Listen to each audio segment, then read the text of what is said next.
আল্লাহ আমাদের এই আমলকে কবুল করুক এবং এই এলাকার সমস্ত মানুষ, বিশেষ করে আমার যারা বয়স্ক বাবা জানেরা আছেন, আম্মা জানেরা আছেন, আল্লাহ সকলকে ভালো রাখুক, সুস্থ রাখুক, সাদ ও আবাদ রাখুক। মজলিস বড় একটি ইবাদত আছে, সওয়াব আছে যদি মজলিসকে বোঝা যায়। যতক্ষণ আমরা বুঝবো না, ততক্ষণ এর গুরুত্ব যতক্ষণ না বুঝবো, ততক্ষণ এর স্বাদ, এর মজা, এর টেস্ট কি আছে আমরা জানতে পারবো না। তাই আজ যে হচ্ছে, এটা কি হচ্ছে, আমরা কি করছি, তো এটাকে জানার জন্য, এটাকে বোঝার জন্য আপনাকে কি করতে হবে, একটুখানি মনোযোগ সহকারে শুনতে হবে, ঠিক না?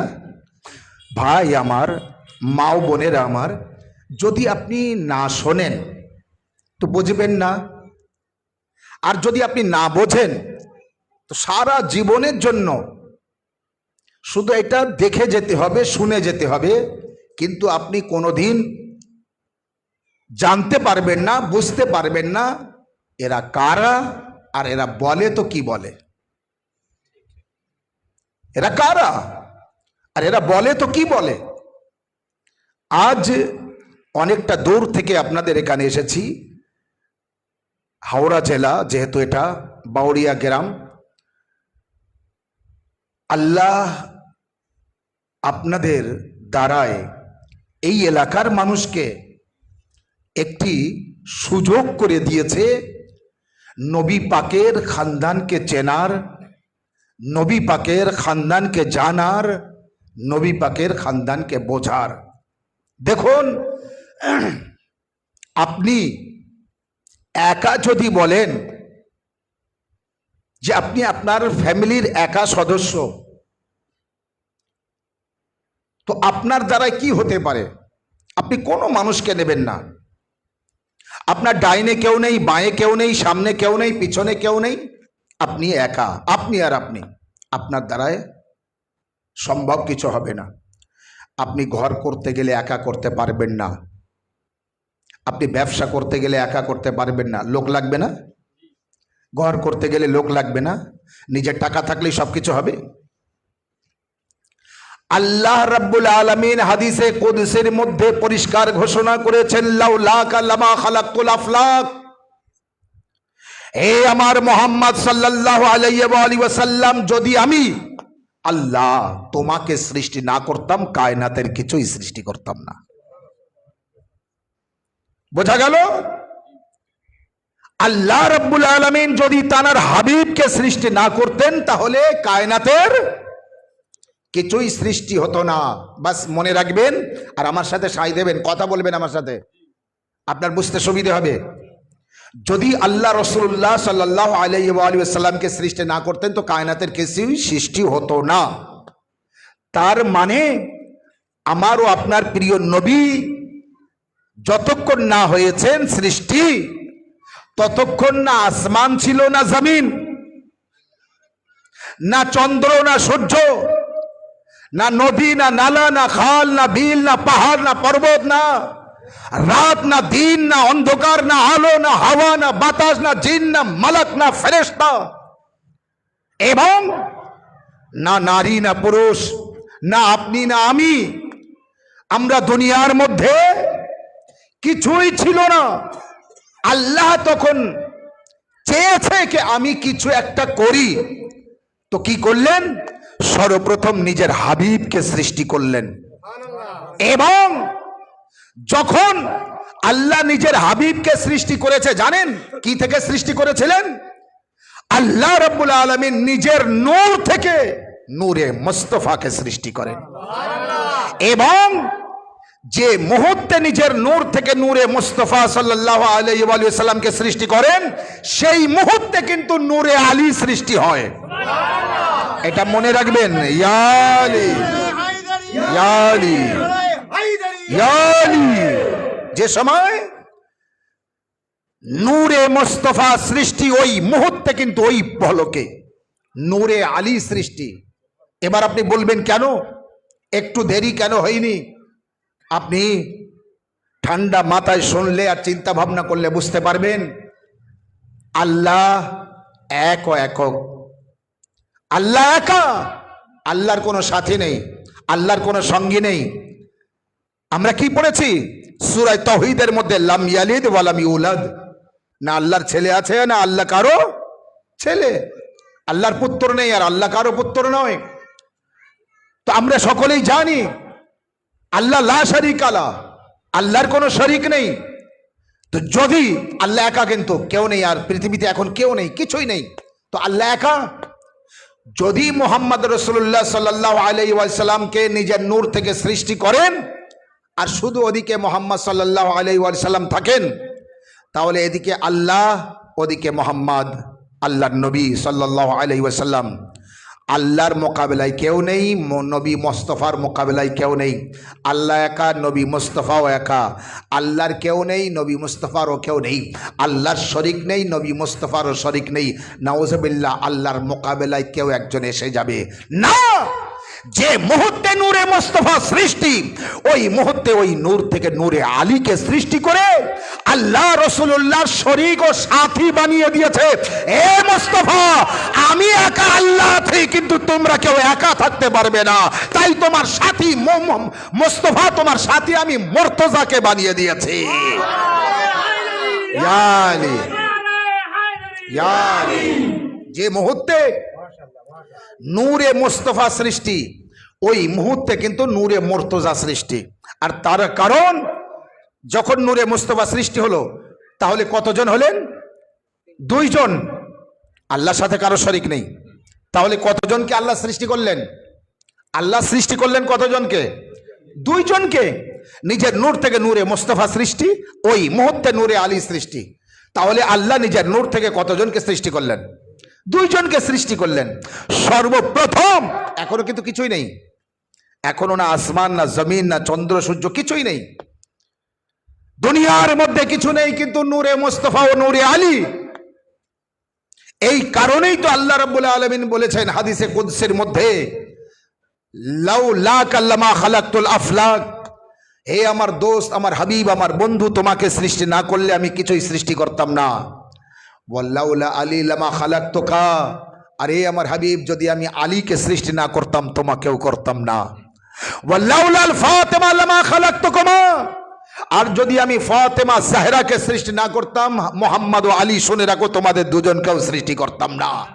ওয়াল্লাউলা আল হাসান ওয়াল হুসাইন লামা খালাকতুকুম, আর হে মুস্তাফা, ও মুর্তজা ও জাহরা, তোমরা তিনজন শুনে রাখো, তিনজন, যদি আমি হাসান ও হুসাইনকে সৃষ্টি না করতাম তোমাদের তিনজনকেও সৃষ্টি করতাম না।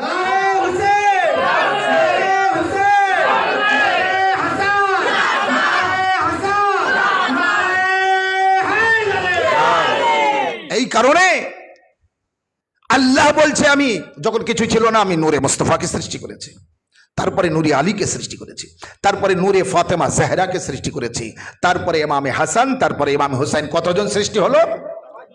পাঁচজন সৃষ্টি হলো। এই পাঁচটি নূরকে আল্লাহ সৃষ্টি করার পরে, এরপরে কিন্তু সৃষ্টি আসমান বলুন, জমিন বলুন, চন্দ্র বলুন, সূর্য বলুন, ফেরেশতা বলুন, জিন বলুন, মালাক বলুন, জাই বলুন, হুর বলুন, গোলমান বলুন, জান্নাত বলুন, জাহান্নাম বলুন, রাত বলুন, দিন বলুন, অন্ধকার বলুন, আলো বলুন, মাটি বলুন, হাওয়া, পানি, সব কিছু যা সৃষ্টি হয়েছে তারপরে সৃষ্টি হয়েছে, এর আগে না।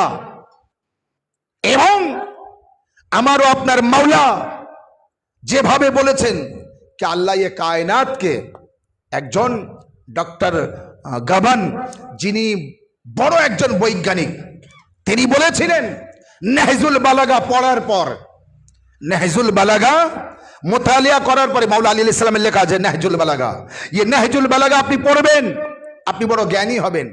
নাহজুল বালাগা কেউ প্রথম থেকে শেষ অবধি যদি পড়ে থাকে, তার পাড়ার মধ্যে কারো হিম্মত নেই তার বিচার কেউ এসে করবে, সকলের বিচার সেই করবে, সেই করবে, এত জ্ঞান তার মধ্যে থাকবে।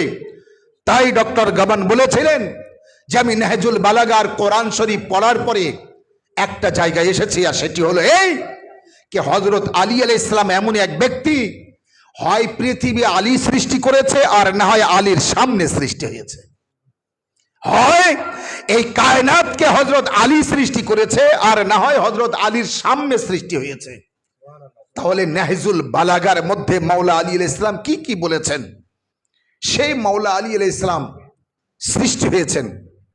আসমান এখন কিছুই নেই, জমিন কিছু নেই, কোনো জায়গার কিছু সৃষ্টি হয়নি, কিন্তু আল্লাহ পাঁচ পঞ্চতনকে সৃষ্টি করে। পঞ্চতন পাক আলাইহিস সালামকে সৃষ্টি করার পর যখন আল্লাহ সকলকে সৃষ্টি করলো, এবার নবীদের সৃষ্টি করার আল্লাহ চিন্তা ভাবনা নিল। তো প্রথম যে মানুষ সৃষ্টি হলো নবী মানুষ রূপে, কে? পিতা আদম আলাইহিস সালাম। আদম আলাইহিস সালাম সৃষ্টি হওয়ার পর নামাজ পড়িনি, রোজা রাখিনি, কোরআন পড়িনি, হজ করিনি, জাকাত দেয়নি, বাস আল্লাহ ফেরেশতাদের বলেছে আদমের সেজদা করো। আচ্ছা বলুন তো, কিছুই তো করিনি আদম আলাইহিস সালাম, তো আদমের সেজদা কেন করতে বলেছিলেন? আদম আলাইহিস সালামের কোরআন পাকে আছে আদম আলাইহিস সালামের সেজদা করতে বলেছিলেন। জানেন কি জন্য? শুনুন, কোনো দিনের জন্য কাউকে খারাপ ভেবে তার কথাটা যে শুনবো না, তার চিন্তা ভাবনাকে আমি দেখবো না, জানবো না, বুঝবো না, এটা করবেন না। হাদিসের মধ্যেও আছে, কে বলছে দেখো না, কি বলছে দেখো। তাই যদি মাইকের আওয়াজ কানে যায়, শোনার জন্য আর বোঝার জন্য অনুরোধ করছি। কোনদিন আপনার প্রশ্ন জেগেছে আদম আলাইহিস সালাম সৃষ্টি হবার সাথে সাথে আল্লাহ ফেরেশতাদের কেন বলল আদমের সেজদা করো? আদম আলাইহিস সালাম তখন তো নামাজ পড়িনি, তখন নামাজ এসেছে, তখন রোজা এসেছে, তাহলে নামাজও পড়িনি, রোজাও রাখিনি, কোনো আমলই করিনি এখনো পর্যন্ত, তাহলে কেন আদমের সেজদা? জানেন, আল্লাহ আদম আলাইহিস সালামকে তৈরি করার পর, আল্লাহ আদম আলাইহিস সালামকে সৃষ্টি করার পরে আল্লাহ বলেছিলেন, হে আদম মাথা উঁচু করো আর আসমানে দেখো যা লেখা আছে ওই নামগুলি পড়ো। আদম আলাইহিস সালাম বলেছিলেন, মাবুদ আমি তো জানি না কিভাবে পড়বো। কেউ একজন আদম আলাইহিস সালামের কানে এসে বলে দিয়েছে, আদম আলাইহিস সালাম সাথে সাথে পড়তে শুরু করলো। আসমানের উপরে লেখা আছে, আদম আলাইহিস সালাম মাথা উঁচু করে পড়লেন, ইলাহি বিহাক্কে মুহাম্মদ ওয়া আনতাল মাহমুদ বিহাক্কে আলী ওয়া আনতাল আলা বিহাক্কে ফাতিমা ওয়া আনতা ফাতিরুস সামাওয়াতি ওয়াল আরদ বিহাক্কিল হাসান ওয়া আনতাল মুহসিন বিহাক্কিল হুসাইন ওয়া আনতা কাদিমুল ইহসান। হে আল্লাহ, আদম, হে আল্লাহ মুহাম্মাদের দোহাই তুমি তো মাহমুদ, আলীর দোহাই তুমি তো আলা, ফাতেমার দোহাই আর তুমি তো ফাতিরুস সামাওয়াতি ওয়াল আরদ, হাসানের দোহাই তুমি মুহসিন, হুসাইনের দোহাই তুমি কাদিমুল ইহসান। যেই নাকি আদম আলাইহিস সালাম এই পাঁচ পঞ্চতনের নাম পড়লেন, সেই আল্লাহ বলছে কে এবার ফেরেশতারা আদমের সেজদা কর। বোঝা গেল আদম কোনো কেরামতি নেই, কোনো গুরুত্ব নেই, কিন্তু যেই নাকি পঞ্চতনের নাম মুখে পড়েছে আল্লাহ আদমের এত গুরুত্ব দিয়েছে, ফেরেশতাদের বলছে আদমের সেজদা কর। এই সেজদা ছিল মাবুদ ভেবে সেজদা না, তাজিমি সেজদা। সালাওয়াত আলা মুহাম্মদ ওয়া আলি মুহাম্মদ, তাজিমি সেজদা। ইয়া আলী মাবুদ ভেবে সেজদা তো শুধু হবে আল্লাহর, কিন্তু আদম আলাইহিস সালামের সেজদা জানেন। এই জায়গায় থেমে আপনাকে একটা কথা বলতে পারি, এই মুহূর্তে আদম আলাইহিস সালামের পরিচয় কি? নামাজি বলতে পারবেন? যে নামাজ পড়ে তাকে নামাজি বলা হয়, যে হজ করে এসেছে তাকে হাজি বলা হয়, যে ডক্টর হয়ে এসেছে তাকে ডক্টর বলা হয়, যে মাস্টার স্কুলে পড়ায়, মাদ্রাসায় পড়ায় তাকে মাস্টার বলা হয়, যে চাষ করে তাকে চাষি বলা হয়, যে মাওলানা ওয়াজ নসিহত করে নামাজ পড়ে তাকে মাওলানা সাহেব বলা হয়। আদম আলাইহিস সালামকে কি বলবেন? এখনো নামাজও পড়েনি, নামাজি বলতে পারছেন না, রোজা রাখেনি, এই তো সৃষ্টি হলো, এক্ষুনি তো তৈরি হলো, এখন তো এখনো নামাজও পড়েনি, তো নামাজি বলতে পারছেন না। রোজা রাখেনি, রোজাদার বলতে পারছেন না। হজ করেনি, হাজি বলতে পারছেন না। কোরআন পড়েনি এখনো, কারি বলতে পারছেন না, হাফিজ বলতে পারছেন, তো বলবেন কি আদমকে? তাহলে ডক্টরি যে করে তাকে ডাক্তার বলা হয়, হজ করলে হাজি বলা হয়, চাষ করলে চাষি বলা হয়, আর পাকিস্তানের মানুষকে পাকিস্তানি বলা হয়, ইরানের মানুষকে ইরানি বলা হয়, হিন্দুস্তানের মানুষকে হিন্দুস্তানি বলা হয়। আদমের কোনো পরিচয় নেই, তখন একটাই পরিচয়, পঞ্চতনের মেনেছে তো পঞ্চতনি। আদমের একটাই পরিচয়, কি হলো? হযরতে আদম আলাইহিস সালামের পরিচয় পঞ্চতনি। যেই হয়েছে পঞ্চতনি সেই এই মর্যাদা পেয়েছে, যতক্ষণ পঞ্চতনি হয়নি ততক্ষণ এই মর্যাদা পায়নি। আপনারা যারা পিছনে মুখ নাড়াচ্ছেন না, সুবহানাল্লাহ বলছেন না, কি জন্যে বুঝতে পারছেন না নাকি? আপনারা যারা পিছনে আছেন আমার বয়স্করা, আপনারা তো বুঝতে পারছেন নাকি? তো বুঝতে যদি পারেন তো সবাই একসাথে বলতে হবে সুবহানাল্লাহ, যদি বুঝতে পারেন। কেন? কোনো বক্তা যদি বক্তব্য দেয় আর আপনি যদি সুবহানাল্লাহ বলেন, তো সুবহানাল্লাহ বলার জন্য আপনি নেকি পাবেন। সুবহানাল্লাহ, আমরা যে তাসবিহে জাহেরা গুনি, তো আল্লাহু আকবার বলি, আলহামদুলিল্লাহ বলি, শেষে কি বলি? সুবহানাল্লাহ। তো সুবহানাল্লাহ মুখে বললে সওয়াব হবে না হবে না? তো আমি মিলাদ পড়ছি, মজলিস পড়ছি, ওয়াজ নসিহত করছি, আপনি সুবহানাল্লাহ বললে আমাকে উৎসাহিত করলেন, আপনি সওয়াবও পেয়ে গেলেন।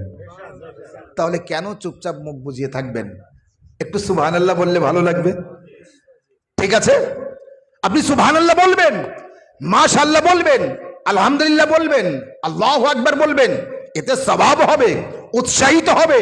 এবং আপনি চুপচাপ থাকলে যে মনটা অন্যদিকে যাবে সেইটা যাবে না, আপনার বুঝতে সুবিধা হবে। তো আল্লাহ কি বলেছে? কুনতু কানজান মাখফিয়া, আমি ছিলাম লুকানো সম্পদ। আল্লাহ কি বলছে? আমি ছিলাম লুকানো সম্পদ, আমি আল্লাহ ছিলাম, কেউ জানতো না আমাকে, কেউ জানতো না আমাকে। তাই হে আমার হাবিব, আমি তোমাকে সৃষ্টি করেছি। আর শুধু তোমার না, আমি আরো তোমার সাথে 4 জনকে সৃষ্টি করেছি। এই 5 পঞ্চতন সৃষ্টি হওয়ার সাথে সাথে সাথে সাথে ইমাম হুসাইন আলাইহিস সালামের পুত্র ইমাম জাইনুল আবেদিন, তার পুত্র মোহাম্মদ বাকর, জাফর সাদিক, মুসা কাজিম, আলী রেজা, মোহাম্মদ তাকি, আলী নকি, হাসান আসকারি, ইমামে মাহিদি আখরুজ জামান আলাইহিস সালাম, এই 14 জনকে আল্লাহ সর্বপ্রথম সৃষ্টি করে, যে 14 জনকে বলা হয় 14 মাসুম।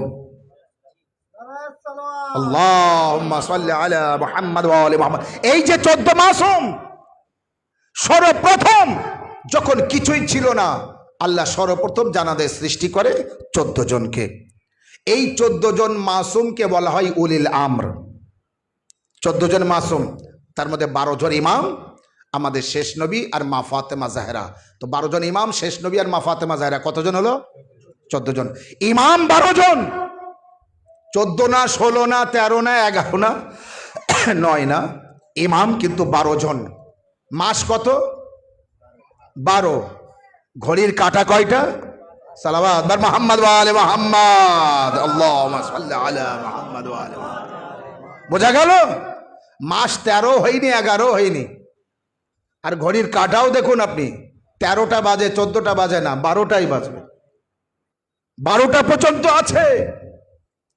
আল্লাহ কিভাবে কায়নাতকে সৃষ্টি করেছে, গবেষকরা কিছু কিছু নিজেদের ভিতরে নিয়েছে, নিয়ে কিছু নিজেরা সৃষ্টি করেছেন। আমারও আপনার মাওলা বলেছেন না, আমি জমিনের থেকে আসমানের রাস্তা বেশি চিনি। তখন জানতে এরা গবেষণা করলো, নিশ্চয়ই আসমানেও মানে উপরে হাওয়ায় ওড়া যায়, তো ওড়ার ব্যবস্থা করে নিল। এই কারণে যখন আমারও আপনার নবীজি মসজিদে নববীতে বসেছিলেন, আর জিবরাইল আমিন ওহী নিয়ে আসে, তো জিবরাইল এসেছে ওহী নিয়ে, রাসূলুল্লাহ সাল্লাল্লাহু আলাইহি ওয়া সাল্লামের সামনে জিবরাইল আমিন বসে কথা হচ্ছে। এমন সময় আমারও আপনার মাওলা যুবক তখন মসজিদের ভিতরে প্রবেশ করছিলেন। আমারও আপনার মাওলা মুশকিল কোষাকে দেখে জিবরাইল আমিন উঠে দাঁড়িয়েছে। যেই জিবরাইল আমিন উঠে দাঁড়িয়েছে,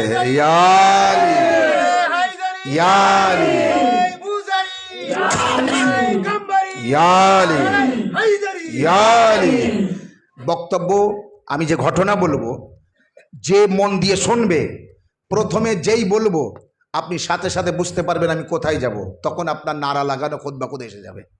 এই যেমন লাগিয়েছে, এ বুঝতে পেরেছে আমি কোথায় যাব।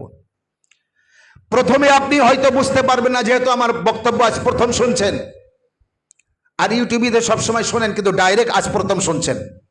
আমি এর আগেও বাউরিয়া এসেছি আমার ভাইদের ওখানে, ওটা কোন বাউরিয়া বলে?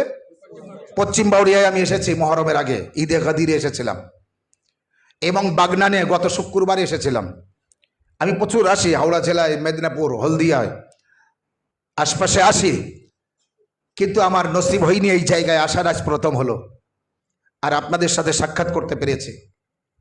তো জিব্রাইল আমিন বসে রসুলুল্লাহর সাথে কথা হচ্ছিল, এমন সময় মাওলা মুশকিল কসাম মসজিদের ভিতরে প্রবেশ করছিলেন, দরজার মুখে। এখন জিব্রাইল আমিন দেখে উঠে দাঁড়ালেন। আল্লাহ নবী বললেন, জিব্রাইল তুমি ওই যুবককে দেখে উঠে দাঁড়ালে কেন?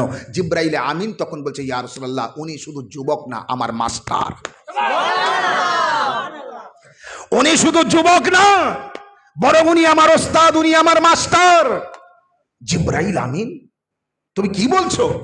আলী তোমার মাস্টার, আলী তোমার ওস্তাদ? বলে, হ্যাঁ, আলী আমার ওস্তাদ। আচ্ছা বলুন, জিব্রাইল আগে সৃষ্টি হয়েছে না আমারও আপনার নবী আগে সৃষ্টি হয়েছে? নবী আগে। জিব্রাইলকে বলছে রাসূলুল্লাহকে, জিব্রাইল আলী তোমার ওস্তাদ, এটা কি রাসূলুল্লাহ জানতেন না? খবরদার এইটুকু কথা শুনে বুঝবেন না যে আমারও আপনার নবী আমাদের মতো, আমরা যেরকম জানি না উনিও জানে না। না, তিনি জানেন, উম্মতকে জানানোর জন্য জিজ্ঞাসা করছেন, উম্মতকে জানানোর জন্য, মানুষকে জানানোর জন্য তিনি জিজ্ঞাসা করছেন, জিব্রাইল আলী তোমার ওস্তাদ কিভাবে? জিব্রাইল আমিন তখন বললেন, ইয়া রাসূলুল্লাহ, আল্লাহ যখন আমাকে সৃষ্টি করে, শুনুন, আল্লাহ যখন আমাকে সৃষ্টি করে, জিব্রাইল বলছে, আচ্ছা ফেরেশতাদের সরদার কে? জিব্রাইল উত্তর দেবেন, ফেরেশতাদের সরদার জিব্রাইল আমিন।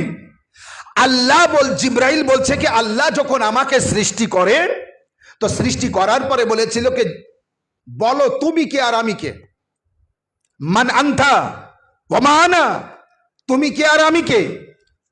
জিব্রাইল কিন্তু রাসূলুল্লাহকে শোনাচ্ছেন আলী কিভাবে ওস্তাদ। রাসূলুল্লাহ যখন জিজ্ঞাসা করেছে, আলী তোমার কিভাবে ওস্তাদ হয়? এ তো যুবক, এই তো কিছুদিন হলো, কয়েক বছর আগে জন্মগ্রহণ করেছে, তো আলী তোমার ওস্তাদ কিভাবে? আচ্ছা, ইয়ে উম্মতিরা তো সব বোঝে না, তাদের তো বোঝাতে হবে। উম্মতিরা তো সব জানে না, তাদেরকে তো জানাতে হবে। তো যেই বলছে কে, জিব্রাইল বলো আলী তোমার ওস্তাদ কিভাবে? জিব্রাইল বলছে, আল্লাহ আমাকে সৃষ্টি করার পরে বলেছিল তুমি কে আর আমি কে? তখন আমি উত্তর দিয়েছিলাম তুমি তুমি, আমি আমি। কি উত্তর দিয়েছিলাম? তুমি তুমি আর আমি আমি। ইয়া রাসূলুল্লাহ, এই যুবক তখন একটা নূর এসে, একটা নূর হয়ে এসে আমার কানে কানে বলেছিলেন, কুল বল, আনতা রব্বে জালিল ওয়া আনা আব্দুল জালিল, ইসমি জিব্রাইল। বল কে তুমি আল্লাহ আর আমি তোমার ছোট্ট একটা বান্দা, আমার নাম জিব্রাইল। ইয়া রাসূলুল্লাহ, যে আমাকে সৃষ্টি করেছে সে যে আল্লাহ আমি জানতাম না, তাকে আল্লাহ বলতে হয়। আর আমার নাম কি এটাও আমি জানতাম না। এই যুবক এসে তখন আমাকে বলেছিল, বল তুমি আমার রব, আমি তোমার বান্দা, আমার নাম জিব্রাইল।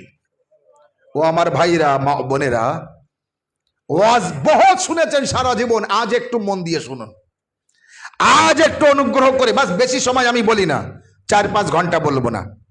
যদি মন দিয়ে শোনেন 1 ঘন্টা, খুব বেশি 1.5 ঘন্টা। তাই অনেক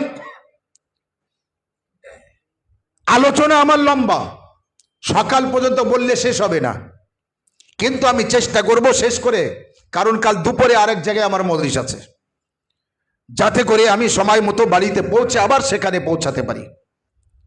জিব্রাইল আমিনকে রাসূলুল্লাহ জিজ্ঞাসা করছে, আচ্ছা জিব্রাইল, আল্লাহ তোমাকে সৃষ্টি করেছে আর এই যুবক আলী তোমার নাম বলে দিয়েছে, আচ্ছা বলো তো তোমার বয়স কত? জিব্রাইল বলো তোমার বয়স কত?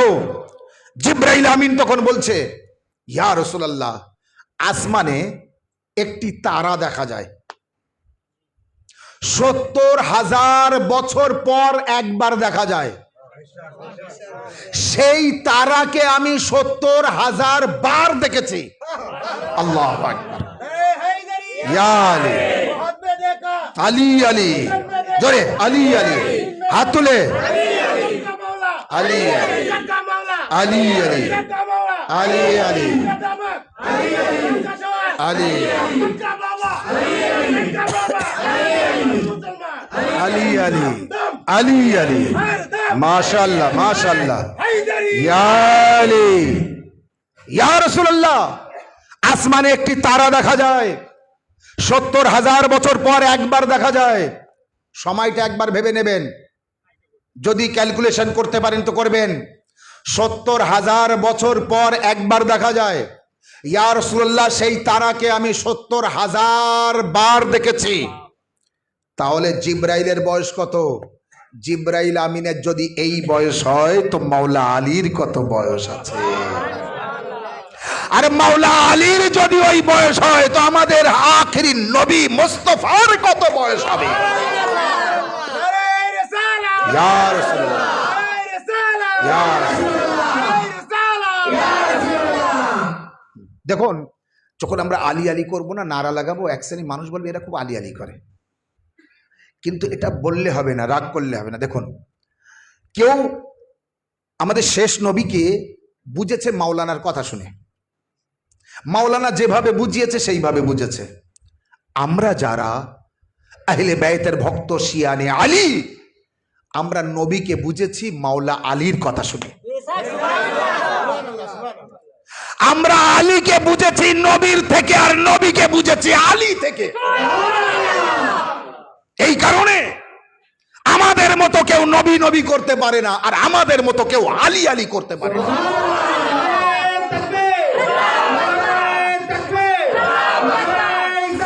ইয়া রাসূলুল্লাহ,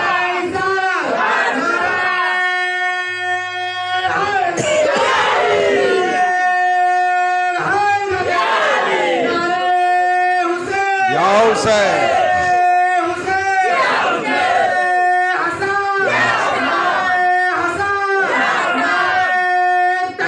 আল্লাহু আকবার। আমাদের মতো লব্বাইক ইয়া হুসাইন, লব্বাইক ইয়া হুসাইন, আমাদের মতো কেউ না নবী নবী করতে পারে, না আলী আলী করতে পারে। কারণ আমরা নবীকে মেনেছি তো আলীর কাছ থেকে শুনে, আর আলীকে মেনেছি তো নবীর কাছ থেকে শুনে। আচ্ছা বলুন তো, আদম আলাইহিস সালামকে কেউ দেখেছেন? মানেন না মানেন না? নূহ নবীকে কেউ দেখেছেন? ইব্রাহিম নবীকে দেখেছেন? ইসমাইল নবীকে দেখেছেন? জান্নাত দেখেছেন? ফেরেশতা দেখেছেন? হোর ও গোলামান দেখেছেন? আছে? দেখেননি না? আদমকে দেখেননি, নূহকে দেখেননি, ইব্রাহিমকে দেখেননি, মুসা নবীকে দেখেননি, ঈসা নবীকে দেখেননি, আইয়ুব নবীকে দেখেননি, ইয়াকুব নবীকে দেখেননি, সালেহ নবীকে দেখেননি, ইউনুস নবীকে দেখেননি, ইউসুফ নবীকে দেখেননি, আইয়ুব নবীকে দেখেননি, ইয়াকুব নবীকে দেখেননি, ইসমাইল নবীকে দেখেননি, ইব্রাহিম নবীকে দেখেননি, মুসা নবীকে দেখেননি, ঈসা নবীকে দেখেনি, জান্নাত দেখেনি, জাহান্নাম দেখেনি, হোর দেখেনি, গোলামান দেখেনি, ফেরেশতা দেখেনি। আল্লাহকেও কেউ, আল্লাহকে কেউ দেখেনি। তো যখন দেখিনি এসব তো মানলাম কেন? যখন দেখিনি তো মেনেছি কেন? জানেন কেন মেনেছি? আমাদের নবীকে, শেষ নবীকে, আখেরি নবীকে এত মেনেছি, এত বিশ্বাস করেছি যে তিনি বলেছেন তো মেনেছি। আল্লাহু আকবার। তিনি বলেছেন তো মেনেছি, কারো কথা নেইনি। আমাদের নবী, শেষ নবীকে এত মানা মেনেছি, তিনি যা বলেছেন তাই মেনেছি। আল্লাহকে দেখেনি, বলেছে তো মেনেছি। আল্লাহ দুই না এক, তিনি বলেছে এক, তো মেনেছি। জান্নাত আছে না নেই আমরা দেখিনি, কেউ দেখিনি, মরিনি এখনো, তো দেখবো কিভাবে? মারা যাব তারপরে না জান্নাত জাহান্নাম দেখবো, এখনো তো দেখিনি। কিন্তু তিনি বলেছেন তো মেনেছে, যা বলেছেন তাই মেনেছি। যা যা তানার কথা শুনে মেনেছি, একটা কেউ দেখা যায় না, কিন্তু না দেখে মেনেছি।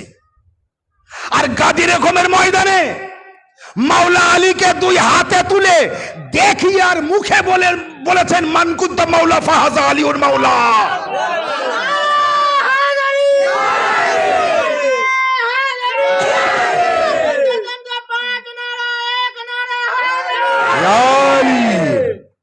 তিনি গাদির রকমের ময়দানে মাওলা আলী আলাইহিস সালামের দুই বাজু ধরে উঁচু করে জনগণকে, উম্মতিকে, সাহাবিকে, হাজিকে, কারিকে, মুফতিদেরকে দেখিয়ে আর মুখে বলে বুঝিয়ে দিয়েছেন মান কুনতা মাওলা ফাহাজা আলীউল মাওলা। না দেখে তানার কথা শুনে মেনেছি, আর তিনি যেটা দেখিয়ে বললেন সেটা কেন মানবো না? সেটা কি জন্য মানবো না? এই হচ্ছে পার্থক্য। আমরা মাওলা আলীকে কারোর কথাই মানিনি, মাওলা আলীকে মাওলা মেনেছি নবীর কথায়। যার মুখের কথা শুনে আল্লাহকে মেনেছি, যার মুখের কথা শুনে নবীদের মেনেছি, যার মুখের কথা শুনে জান্নাত জাহান্নাম মেনেছি, তার মুখের কথা শুনে মাওলা আলীকে মাওলা মেনেছি। এতে যদি অপরাধ হয় তো বিচার আল্লাহ করবে, বিচার নবী করবে। আর যদি অপরাধ না হয় আর কেউ যদি না মানে, তার বিচারও আল্লাহ করবে, তার বিচারও আল্লাহ করবে। আর এটা মানতেই হবে। কোরআন নাজিল হয়েছে, আল্লাহর কিতাব, কেউ দেখেছি আমরা নাজিল হতে? দেখেছি? দুনিয়ার কেউ বলতে পারবে আমরা দেখেছি? যারা দেখেছে নাজিল হতে, তাও তারা নাজিল হতে দেখেনি। আমাদের নবীজি বলেছেন তো তারা শুনেছে, বাস এইটাই। সাহাবায়ে কেরাম, মুহাজির আনসার যারা পাশে থাকতেন, তারা নাজিল হতে দেখেনি। জিব্রাইলকে কেউ দেখতে পাবে না, না ফেরেশতা না। তাহলে জিব্রাইল আমিন যে এসেছেন তাও কেউ কোনো পাবলিক দেখতে পায়নি, মানুষ দেখতে পায়নি। কিন্তু ভালোভাবে ভাববেন, আমরা আল্লাহর কসম করে বলছি আলী আলী বেশি বেশি করি না। আমরা আলী আলী করি এতটাই যতটা নবী করেছেন, যতটা নবী করেছেন। এবার যদি কারো মনে হয় যে আলী আলী বেশি হচ্ছে, তো এই কথাটা আমাদের না বলে নবী পাককে বলা উচিত। ইয়া রাসূলুল্লাহ, আপনি কেন এত আলী আলী করলেন? ইয়া রাসূলুল্লাহ, আপনি কেন এত আলী আলী করলেন? তো আমার মনে হয় আজব নেই, আল্লাহ আমারও আপনার নবী উত্তর দেবেন, আল্লাহকে বলো আল্লাহ আমাকে কেন আলী আলী করতে বললেন।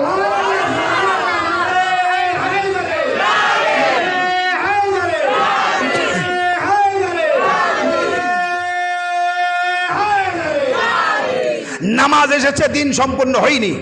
রোজা এসেছে, দিন সম্পূর্ণ হয়নি। হজ এসেছে, দিন সম্পূর্ণ হয়নি। যাকাত এসেছে, দিন সম্পূর্ণ হয়নি। কোরআন এসেছে, দিন সম্পূর্ণ হয়নি। যতক্ষণ মাওলা আলীকে মাওলানা বানিয়েছেন ততক্ষণ দিন সম্পূর্ণ হয়নি। তো আলী ছাড়া দিন সম্পূর্ণ হয় না, তো আলী ছাড়া ঈমান কিভাবে সম্পূর্ণ হয়? আল্লাহু আকবার, মাশাআল্লাহ, माशाल्लाह,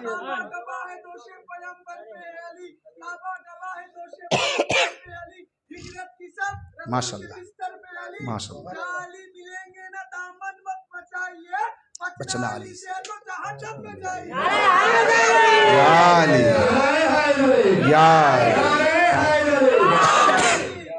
এই জন্যে প্রতিটি জায়গায় আলী থাকবে। আর কসম খোদার, বাস শুধু জাহান্নামে থাকবে না, বাকি সব জায়গায় আলী থাকবে। আলীর চাহনেওয়ালা থাকবে, আলীর মাননেওয়ালা থাকবে। আর আলীর মাননেওয়ালা দুনিয়ায় যে যত আলী আলী করবে, মৃত্যুর সময়ও আলী আলী করতে করতে মারা যাবে। আর যখন আলী আলী করতে করতে মারা যাবে, কবর থেকে যখন উঠবে আলী আলী করতে করতে উঠবে। যখন কবর থেকে উঠবে আলী আলী করতে করতে উঠবে। আর আপনার জানা আছে, যদি শুনে থাকেন, আর যদি না শুনে থাকেন তো আবার শুনে নিন। মাওলা আলী আলাইহিস সালাম সাহাবায়ে কেরামদের মাঝে বলেছিলেন, সালমানে ফার্সি মৃত ব্যক্তিকে জীবিত করতে পারে। মৃত ব্যক্তিকে কেউ জীবিত করতে পারে? কেউ পারে না। কিন্তু আমারও আপনার মাওলা, তিনি শুধু জীবিত করা না, তিনি নারীকে পুরুষ বানাতে পারে, পুরুষকে নারী বানাতে পারে, পূর্বকে পশ্চিম, পশ্চিমকে পূর্ব, শামকে কুফা, কুফাকে শাম বানাতে পারে, রাতকে দিন, দিনকে রাত বানাতে পারে, নিকটকে দূরে, দূরেকে কাছে বানাতে পারে। তিনি পারেন জীবিতকে মুর্দার বানাতে, আর মুর্দারকে জীবিত বানাতে। পারেন না? পারেন না?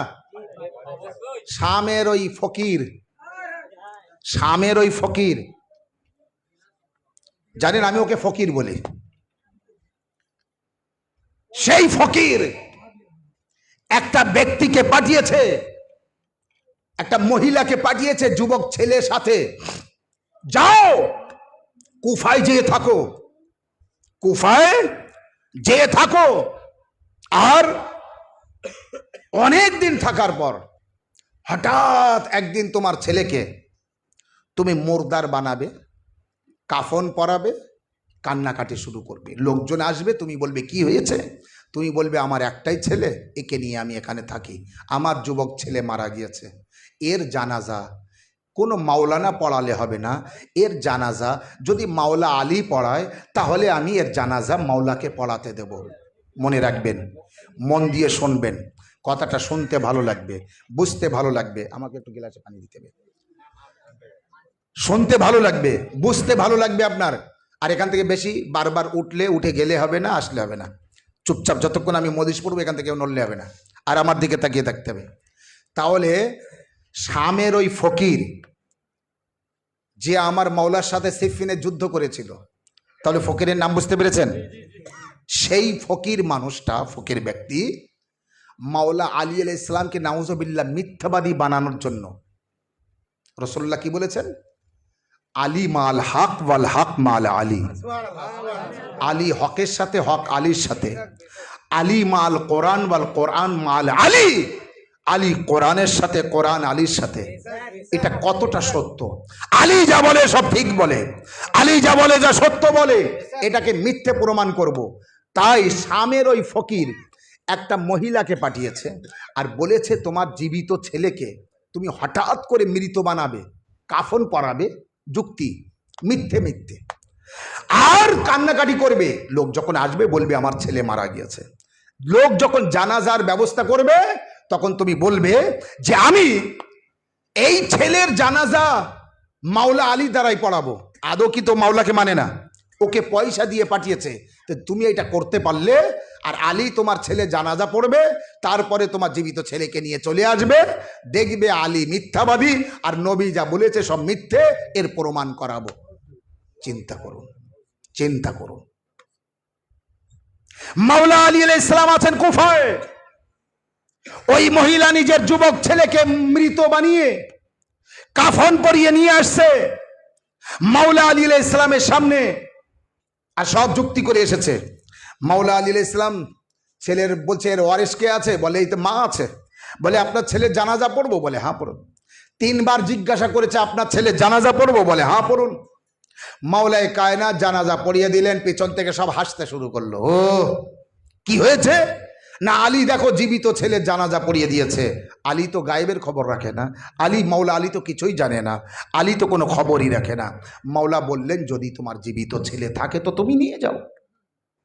বাস সবাই আসলো, মুখের থেকে কাফনের কাপড়টা সরিয়ে বলল চল। আর চল। মাওলা যার জানাজা পড়িয়ে দিয়েছে, আল্লাহ মালিকুল মউতকে পাঠিয়েছে, যাও আলী যার জানাজা পড়ে সে মুরদার হয়,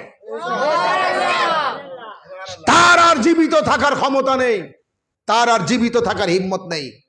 বাস ওই মহিলা মাওলা আলীর পা জড়িয়ে ধরে, মাওলা আমি ওই শামের ফকিরের কথা এই করেছি, মাওলা আমি বড় ভুল করেছি, আমার একটাই ছেলে আর কেউ নেই, মাওলা ফিরিয়ে দেন। মাওলায়ে কায়নাত গেলেন, তার পাশে গেলেন, কুম্বে ইজনি, ওটা আমার হুকুমে। বাস সাথে সাথে কলেমা পড়তে পড়তে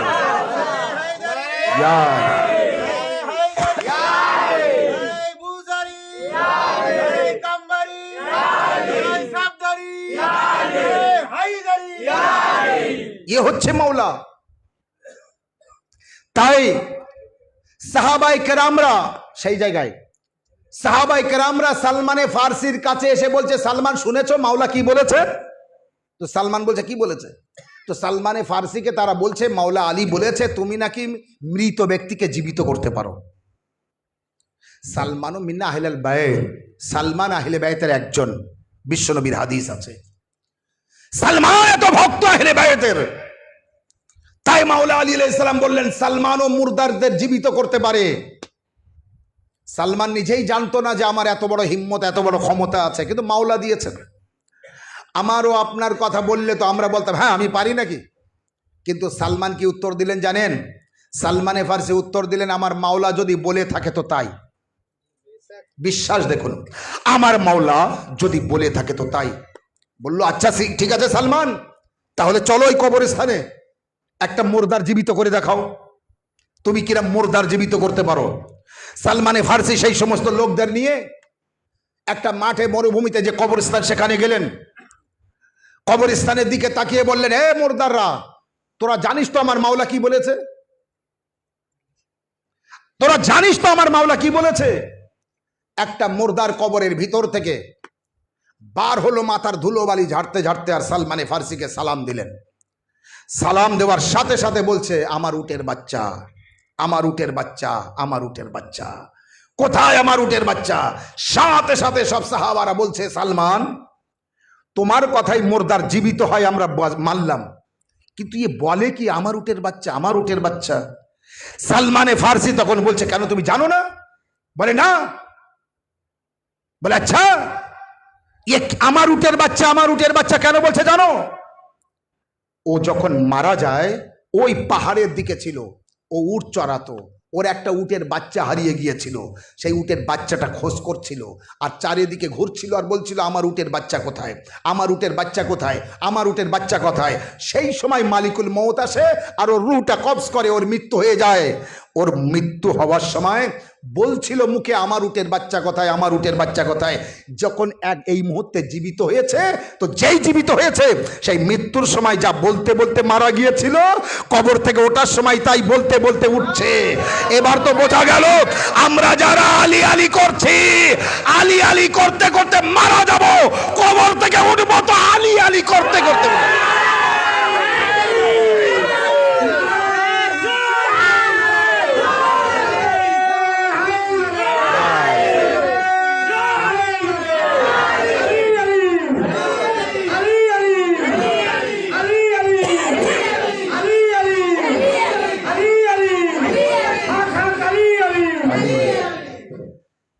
মৌলা আলী আলাইহিস সালামের ভালোবাসা ইমানের অংশ। আল্লাহ নবী বলেননি ইয়া আলী হুব্বুকাল ঈমান বা বুগযুকান নিফাক, হে আলী তোমার ভালোবাসা ইমানের পরিচয় আর তোমার সাথে দুশমনি মুনাফিকের পরিচয়। এই হাদিসে পয়গম্বর, হাদিসে নবী। দেখুন, নবী সবার উপরে, আল্লাহর পরে সর্বপ্রথম যাকে মানবেন, যাকে মানতে হবে তিন নবী। নবীর উপরে তো কোনো মানুষ নেই, মানুষের সেরা মানুষ রাসূলুল্লাহ, যিনি নূরের। এবং রাসূলুল্লাহকে আমরা কতটা মানি জানেন? তিনি না হলে কায়নাতের কিছুই হতো না। এবং এই ইসলামকে যে তিনি প্রচার করেছেন, আমি আগেও বলেছি, তিনি কিন্তু একা যদি প্রচার করতেন তো আল্লাহ আমারও আপনার শেষ নবীকে পাঠাতেন। আদম থেকে ঈসা পর্যন্ত এই সমস্ত নবীদের পাঠানোর দরকার ছিল? এই সমস্ত নবীদের পাঠানোর প্রয়োজন ছিল? এই সমস্ত নবীদের পাঠানোর প্রয়োজন ছিল না। আদম আলাইহিস সালামের পাঠানোর প্রয়োজন ছিল না। নূহ নবীর ইসলাম মোকাম্মাল হয়েছে কবে? গাদির খুমের ময়দানে। ইসলাম সম্পূর্ণ হয়েছে, পরিপূর্ণ হয়েছে, মোকাম্মাল হয়েছে কোথায়? গাদির খুমের ময়দানে। সেটা রাসূলুল্লাহর হাত বরাবর মাওলা আলী মাওলা হবার পরে, ঠিক আছে? তাই তো নারা লাগাতে হয়, নারায়ে বেলায়াত আলিয়ান ওয়ালিউল্লাহ, আলিয়ান ওয়ালিউল্লাহ, আলিয়ান ওয়ালিউল্লাহ। এই হচ্ছে বেলায়াতি নারা, নারায়ে বেলায়াত আলিয়ান ওয়ালিউল্লাহ। এবার যখন মাওলায়ে কায়নাত আলী ইবনে আবি তালিব আলাইহিস সালামের ফজিলাতকে আপনি বলছেন, কোথা থেকে পেয়েছেন? কসম খোদার, আমরা আলী আলাইহিস সালামকে কোনোদিন মাওলা বলতাম না যদি রাসূলুল্লাহকে তিনিও ছেড়ে চলে যেতেন ময়দানে। তিনি যদি রাসূলুল্লাহকে ময়দানে ছেড়ে চলে যেতেন, পালাতেন, আমরাও তানাকে মানতাম না। তাহলে রাসূলুল্লাহকে কত মানি, কত মানি। কিন্তু আমরা ওই ব্যক্তিকে মানি না যে ব্যক্তি আমারও আপনার প্রিয় নবীকে ময়দানে ফেলে পালায়। পালাই তো মদিনায় এসে আবার গল্প করে আমি এত জোরে পালাচ্ছিলাম আমাকে কেউ ধরতে পারছিল না, এবং বলছে আমি সবার আগে পাহাড়ের উপরে উঠে গিয়েছিলাম। পরের দিন যখন রাসূলুল্লাহ এসে তাদের বলছে, আচ্ছা আমি তোমাদের ডাকছিলাম তোমরা শুনোনি, তোমরা পালাচ্ছিলে কেন? বলে ইয়া রাসূলুল্লাহ, ওই যে জিব্রাইল এসে বলল ইন্না মুহাম্মাদান কাদ কতলি যাবু, মুহাম্মদ সাল্লাল্লাহু আলাইহি সাল্লাম মারা গিয়েছে, তোমরা পালিয়ে যাও। আল্লাহ নবী বললেন আমি বেঁচে আছি, আর জিব্রাইল এসে খবর দিয়ে দিল যে নবী মারা গিয়েছে? বলে হ্যাঁ এই খবর তো পেয়েছি। বলে শোনো, আমি বেঁচে থাকতে জিব্রাইল বলতে পারে না নবী মারা গিয়েছে। এবার তুমি বলো ওটা জিব্রাইলের আওয়াজ ছিল না ইবলিসের? এদিকে রাসূলুল্লাহ ডাকছে আর ওদিকে ইবলিস বলছে মুহাম্মদ মারা গিয়েছে, তোমরা পালিয়ে যাও। মাঝখানের ওই ব্যক্তি যে যার সে তার ভাষাটা বোঝে, রাসূলুল্লাহর ভাষা বুঝতে পারলো না, জিব্রাইলের ভাষা বুঝতে, ইবলিসের ভাষা বুঝতে পেরেছে। রাসূলুল্লাহ বলছে কি আমি বেঁচে আছি, এসো। তারা রাসূলুল্লাহর কথা না শুনে ইবলিসের কথা শুনে পালিয়ে গেল। শুনুন, আল্লাহর কসম করে বলছি, যে আমার নবীর না আমরা তার না, যে আমার নবীর না আমরা তার না। কিন্তু আমারও আপনার মাওলা আলী আলাইহিস সালাম বলেছেন, আরবের উটের পিছে, উটনির পিছনে যেভাবে তার বাচ্চা ঘুরতে থাকে, আমি রাসূলুল্লাহর পিছন পিছন ওইভাবে ঘুরেছি। রাসূলুল্লাহর আগে আগে না, রাসূলুল্লাহর পিছন পিছন ওইভাবে ঘুরেছি। তাহলে বোঝা গেল আমারও আপনার নবীজিকে আল্লাহ নূরের সৃষ্টি করেছেন। এবং উম্মুল মুমিনিন মা আয়েশা রাদিয়াল্লাহু তাআলা আনহা তিনি বলছেন, যখন আমি খাদ্য সামনে খুলতাম রাখতাম, তো এটা আমার, এটা রাসূলুল্লাহর, এই মনে করে, তো যখনই মাছি খাদ্যে বসতো, আমার খাদ্যে বসেছে, রাসূলুল্লাহর খাদ্যে কোনোদিন মাছি বসেনি, কখনো বসেনি। বলে অনেক সময় আমি আবার ঘুরিয়ে নিয়েছি, বলে সেই আমার খাদ্যে বসে, কিন্তু রাসূলুল্লাহর খাদ্যে মাছি বসে না। যে রাসূলুল্লাহর খাদ্যে মাছি বসে না, তার দেহে বসে, তার দেহে বসতে পারে না। যার শরীরে মশা মাছি বসে না, তার দেমাগ কোনোদিন খারাপ হতে পারে, তার মস্তিষ্ক নাউজুবিল্লাহ খারাপ হতে পারে। তার মানে যারা বলেছিল তাদের মস্তিষ্ক খারাপ হয়েছিল, তাদের ব্রেন খারাপ হয়েছিল। এই জন্য মানতে হয় তো নবীকে ওইভাবে মানতে হবে যেভাবে আল্লাহ মানতে বলেছে। তাহলে সেই জায়গায় আবার আসলাম, আল্লাহ ইসলামকে প্রচারের জন্য শুধু একমাত্র নবী মুহাম্মদ রাসূলুল্লাহ সাল্লাল্লাহু আলাইহি ওয়াসাল্লাম তানাকে একা পাঠাননি। মুবাহলার ময়দানে কতজন গিয়েছিলেন?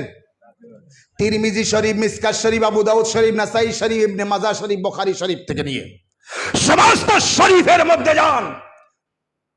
মুবাহলার ময়দানে কতজন গিয়েছিলেন? 5 জন। 5 জনের মধ্যে বড় কতজন? 3 জন। ছোট কতজন?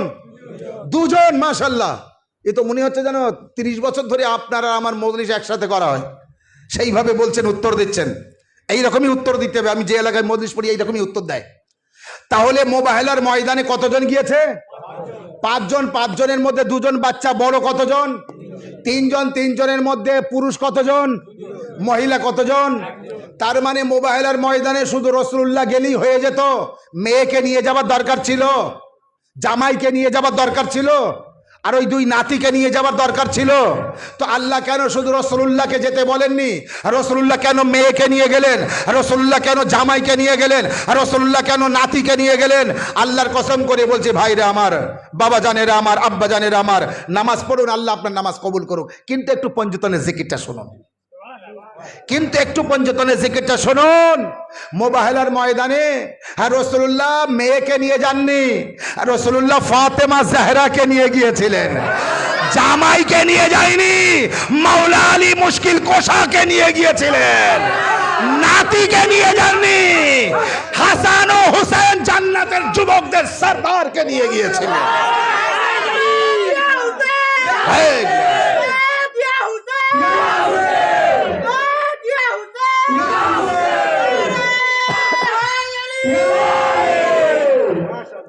মুবাহলার ময়দানে রাসূলুল্লাহ মেয়েকে নিয়ে যাননি, বরং নিয়ে গিয়েছিলেন বাজাতুম মিন্নি, ফাতেমা আমার কলিজার টুকরা। রাসূলুল্লাহ যদি রাসূলুল্লাহ হন, রাসূলুল্লাহ যদি নবী হন, তো ফাতেমা নবুবতের অংশ। তো রাসূলুল্লাহ মুবাহলার ময়দানে যাচ্ছেন নবুবতের অংশ ফাতেমাকে নিয়ে, আর রাসূলুল্লাহ মুবাহলার ময়দানে যাচ্ছেন নফসে রাসূল নিয়ে।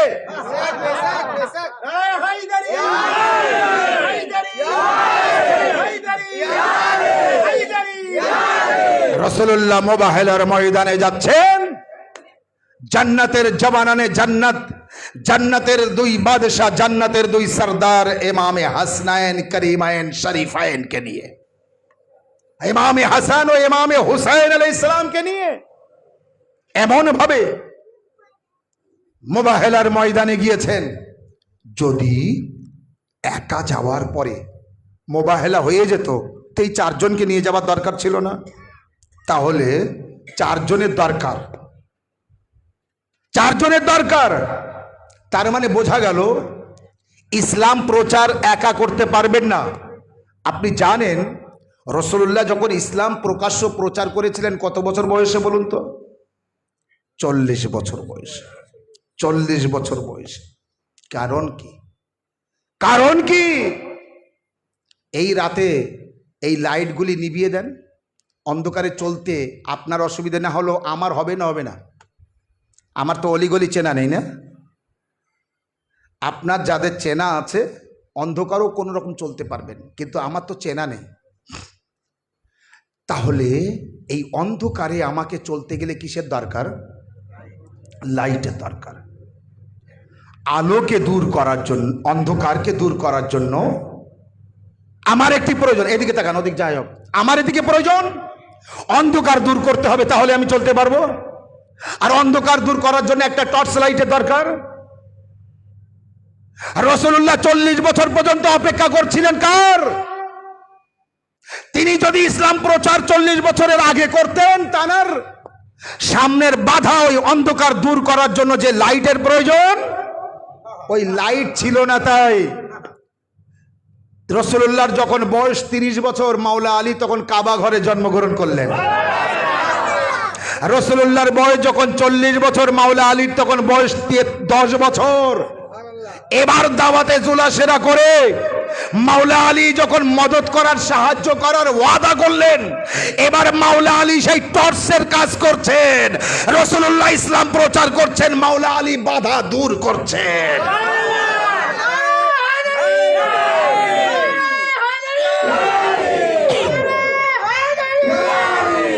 যত বাধা আসে, আপনি এক জায়গায় ইতিহাসে দেখান যে রাসূলুল্লাহ অমুক যুদ্ধে তলোয়ার ধরেছেন, অমুক যুদ্ধে এতটা মানুষদেরকে তলোয়ার দিয়ে রাসূলুল্লাহ মেরেছেন।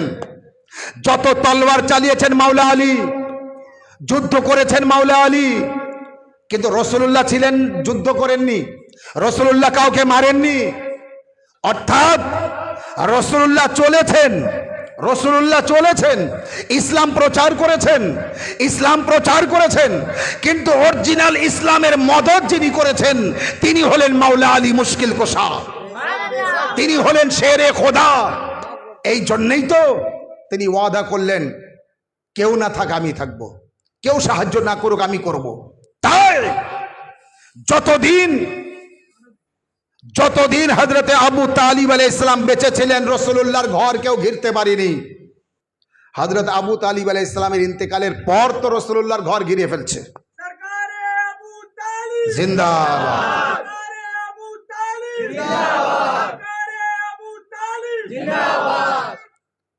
এই জন্যে এক ধরনের ইসলাম বিরোধী লোক, তারা যখনই নবী পাককে মারার চেষ্টা করেছে, তারা মারতে পারেনি। তারা এক জায়গায় মিটিং করে বলল, এই দুই বাপ ও বেটার জন্য আমরা মুহাম্মদ রাসূলুল্লাহকে মারতে পারছি না। যখনই মারতে যায়, হয় বাপ আবু তালিব এসে বাধা দেয়, না ছেলে আলী এসে বাধা দেয়। এই বাপ ও ছেলের ঈমান দেখুন। তাহলে ইসলামের যে প্রচার হয়, ইসলামের যে চর্চা হয়, এই ইসলামের প্রচারে, ইসলামের চর্চায়, ইসলামের মধ্যে থেকে আমরা যদি সেই 5 পঞ্চতনের জিকির না করি, আহলে বাইতের জিকির না করি, তাহলে আমি কিসের মুসলমান? শুধু নামাজের মুসলমান? শুনুন, নামাজের উপরে আমরা অহংকার করব না, নামাজের উপর আমরা গর্ব করব না। কারণ নামাজে যদি জান্নাত দেয়, সর্বপ্রথম জান্নাত ইবলিসকে দিতে হবে। ইবলিসের থেকে বেশি কেউ নামাজ পড়েছে? অতএব জান্নাতে যাবার জন্য নামাজের প্রয়োজন, কিন্তু ওই নামাজ প্রয়োজন যে নামাজের ভিতরে আহলে বায়াত থাকে। যে নামাজের মধ্যে আহলে বায়াত নেই, ও নামাজ বেকার। তাই যত পারেন নামাজ পড়ুন, যত পারেন নামাজ পড়ুন, আল্লাহ আপনার নামাজ কবুল করুন, কিন্তু আহলে বায়াত থাকা দরকার। আমারও আপনার প্রিয় নবী নামাজ পড়ছিলেন। নামাজ, ছোট্ট হুসাইন দৌড়াতে দৌড়াতে এসে রাসূলুল্লাহর নানা রাসূলুল্লাহর পিঠের উপরে যেয়ে বসলেন।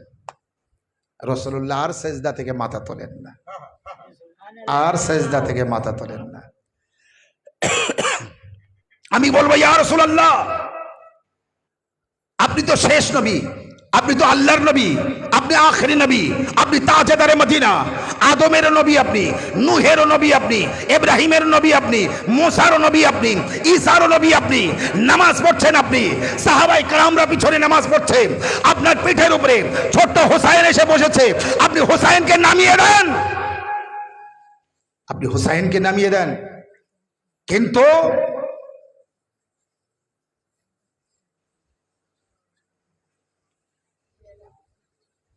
আওয়াজের কোনো অসুবিধা নাই, এদিকে থাকা না।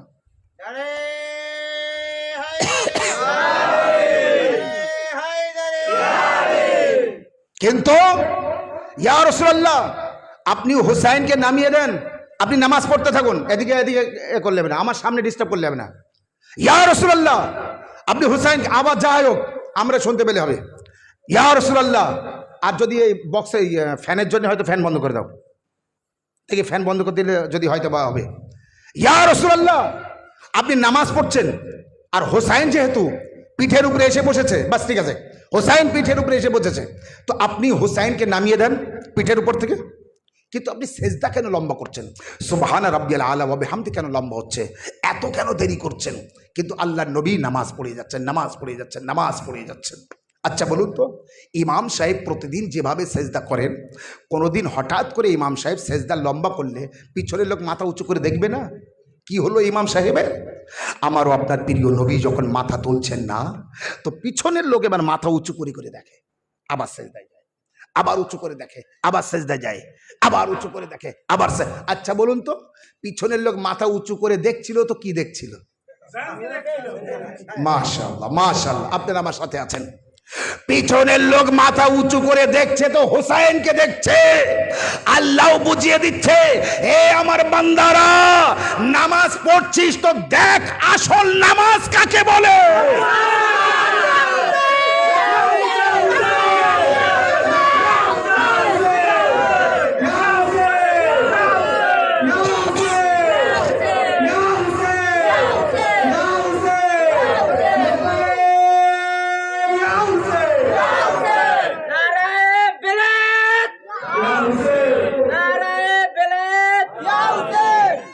নারায়ে বেলায়েত আলিয়ান ওলিউল্লাহ। ঠিক আছে, আল্লাহ বলছে কে আমার নামাজিরা বান্দারা, নামাজ তো পড়ছিস তো আসল নামাজ কাকে বলে একটু দেখে নে, দেখে নে। এরা মাথা উঁচু করে ইমাম হোসাইন পাককে দেখেছিল, এদের নামাজ ভেঙে গিয়েছিল? এদের নামাজ ভাঙেনি। রুকুর হালাতে আমারও আপনার মাওলা যে আংটি খুলে দিয়েছিলেন, আর এটাই হলো যাকাত, নামাজ বাতিল হয়ে গিয়েছিল। আর এর কারণে আয়াত এসেছিল না আসেনি? ওই আয়াতের নামই কিন্তু বেলায়াত, ওই আয়াতের নামই আয়াতে বেলায়াত। ইন্নামা বিসমিল্লাহির রহমানির রহিম ইন্নামা ওয়ালিকুমুল্লাহু ওয়া রাসূলুহু ওয়াল্লাযীনা আমানুল্লাযীনা ইউকিমুনাস সালাতা ওয়া ইউতুনাজ যাকাত ওয়া হুম রাকিউন। আল্লাহ তোমাদের ওলি, রাসূল তোমাদের ওলি, আর ওই ব্যক্তি ওলি যে রুকুর হালাতে যাকাত দেয়।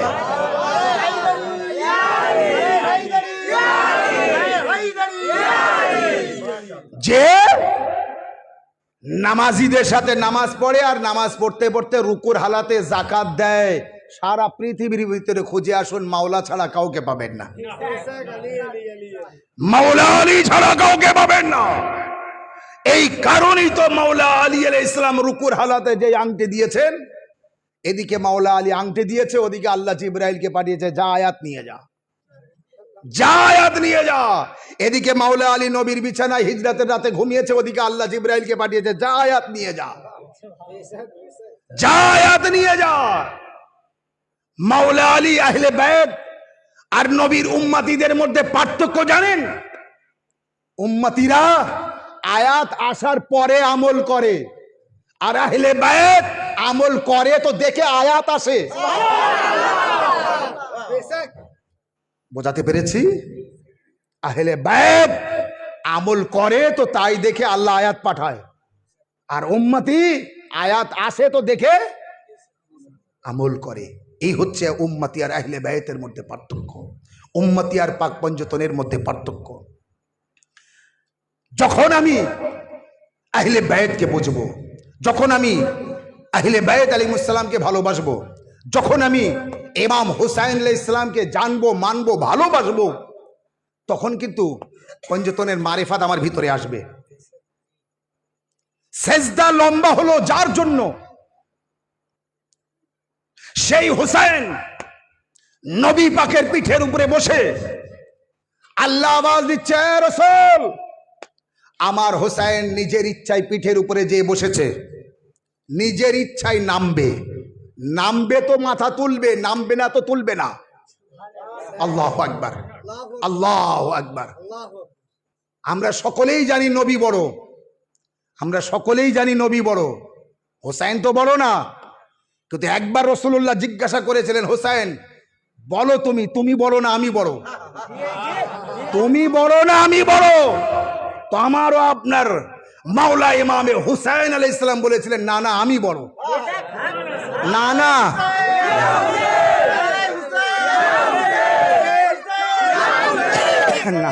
নানার নাতির ব্যাপার না, এটা আমরা বলতে পারি না, কিন্তু হুসাইন বলতে পারে, হুসাইন বলতে পারে।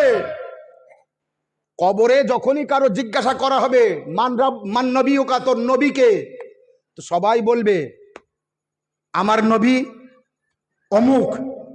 আদম আলাইহিস সালামের উম্মতি আদমের নাম নেবে, নূহের উম্মতি নূহের নাম নেবে, আখির নবীর উম্মতি আখির নবীর নাম নেবে। কেউ বলতে পারে কি আমার আব্বা, আমার বাপ, কিন্তু যদি বলে মা ফাতেমা জাহরা বলতে পারবেন। আল্লাহু আকবার। এই হিম্মত কারণে তো যখনই বললেন হুসাইন বলো তুমি বড় না আমি বড়, তো বললেন না না আপনি আপনার দিক দিয়ে আপনি বড়, আপনার থেকে বড় আর কেউ নেই, কিন্তু আমি একটু বলছি শুনুন তো। বলে হ্যাঁ বলো হুসাইন। বলে আপনি বড় না আমি বড়, আপনি জিজ্ঞাসা করেছেন তো শুনুন, আমার মতো বড় কেউ নেই, আমার মতো বড় কেউ নেই। বলে হুসাইন কিভাবে? বলে নানা বলুন তো, আমার নানার মতো নানা আপনার আছে? আমার নানার মতো নানা আপনার আছে? আমার পিতার মতো আপনার পিতা আছে? আমার মায়ের মতো আপনার মা আছে? আমার ভাইয়ের মতো আপনার ভাই আছে?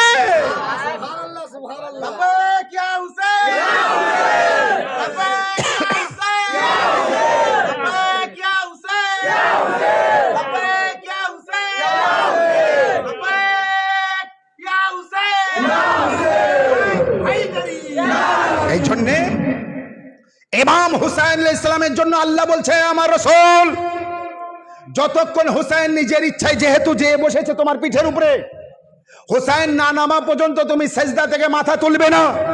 তুমি সেজদা থেকে মাথা তুললে আমার হুসাইন পড়ে যাবে, আর আমার হুসাইন পড়ে গেলে আরশ কেঁপে উঠবে, আর আরশ কেঁপে উঠবে মানে আমি আল্লাহ কষ্ট পাবো। আমার হুসাইন যেন ব্যথা না পায়, আমার হুসাইন যেন কষ্ট না পায়। কতটা ফজিলাত হুসাইনের, কতটা কেরামতি হুসাইনের, কতটা গুরুত্ব হুসাইনের। যার সন্তান নেই নবী ফিরিয়েও দিয়েছে তোমার নসিবে সন্তান নেই, আর হুসাইন বললেন তো আল্লাহ সাতটা সন্তান দিয়েছে। রাহিবের 7টি সন্তান দিয়েছে মাওলা হুসাইন, ফিতরুসের পুড়ে যাওয়া ডানা আবার ফিরিয়ে দিয়েছে মাওলা হুসাইন। হুসাইন এমনই এক মাওলা যাকে আমরা পেয়েছি ধন্য আমরা। তিনি দুনিয়ায় এসেছেন তো আস্তে আস্তে ফিতরুসকে নাজাত দিয়েছেন, আর দুনিয়া থেকে যাচ্ছেন তো যেতে যেতে হুরকে নাজাত দিয়েছেন, হুরকে নাজাত দিয়েছেন। হুসাইনকে চিনুন, মাওলা হুসাইন জান্নাতের বাদশাহ। হুসাইনকে চিনুন, হুসাইন জান্নাতের যুবকদের বাদশাহ, জান্নাতের বৃদ্ধদের বাদশাহ না, কিন্তু হুসাইন। বুখারী শরীফের মধ্যে আছে আল হাসান ওয়াল হুসাইন সাইয়্যিদা শাবাবে আহলিল জান্নাহ। হাসান ও হুসাইন জান্নাতের যুবকদের সরদার। কাদের? যুবকদের। তাহলে জান্নাতে বৃদ্ধরা যাবে না? বৃদ্ধরা যাবে না? যাবে, কিন্তু যখন বৃদ্ধরা যাবে হুসাইনের মহব্বতে যাবেন, মহব্বত না থাকলে যাবে না। আর হুসাইনের মহব্বত হার বৃদ্ধকে যুবক বানিয়ে দেয়। মাওলা হুসাইনের মহব্বত হার বৃদ্ধ যুবক হবে, কারণ হুসাইন যুবকদের বাদশাহ। ক্বালান নবী, যখন নবী বলেছেন তো যুবকদের বাদশাহ তিনি, বৃদ্ধদের না। আর বৃদ্ধরাও জান্নাতে যাবে, কিন্তু তারা যুবক হয়ে যাবে। যেমন মৃত্যুর পরে সব ভাষার মানুষদের আরবি ভাষা হবে, সবার ভাষা কি হবে? আরবি ভাষা হবে। ঠিক জান্নাতে যারা যাবে, জান্নাতে যাওয়ার সময় সবাই যুবক হয়ে যাবে। তো জান্নাতের যুবকদের সরদার ইমাম হুসাইন আলাইহিস সালাম। ইমাম হুসাইন আলাইহিস সালামের ভালোবাসা, মহব্বতকারীরা, হুসাইনিরা যখন মাতম করে, বুকে হাত মারে, এটা দুঃখ প্রকাশ করার একটি ভঙ্গি। বুকে হাত মারে আর বলে ইয়া হুসাইন, ইয়া হুসাইন, ইয়া হুসাইন।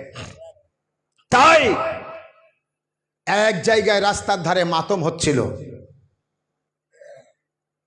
আর একটা ইতিহাস আছে, কিতাবের নাম কওকাবে দুররি, তার মধ্যে আছে কি একটা হিন্দু ভাই মারা যায়, তাকে শ্মশানে নিয়ে যাওয়া হয়, পোড়ানো হয়। তার শরীরে সব অঙ্গ পুড়িয়েছিল, বুক পুড়িনি। সব অঙ্গ পুড়িয়েছিল, বুক পুড়িনি। আবার ঘি, ডালডা, কাঠ, এটা সেটা দেওয়া হয় পোড়ানোর জন্য, সব পুড়িয়ে যায়, বুক পুড়ে না। 3 বার ট্রাই করা হয়, বুক পুড়ে না। শেষে আলোচনা করা হয়, গবেষণা করা হয়, কারণ কি? কারণ তার একটা বন্ধুকে জিজ্ঞাসা করা হয়। সেই বন্ধু তখন কেউ বলতে পারছে না।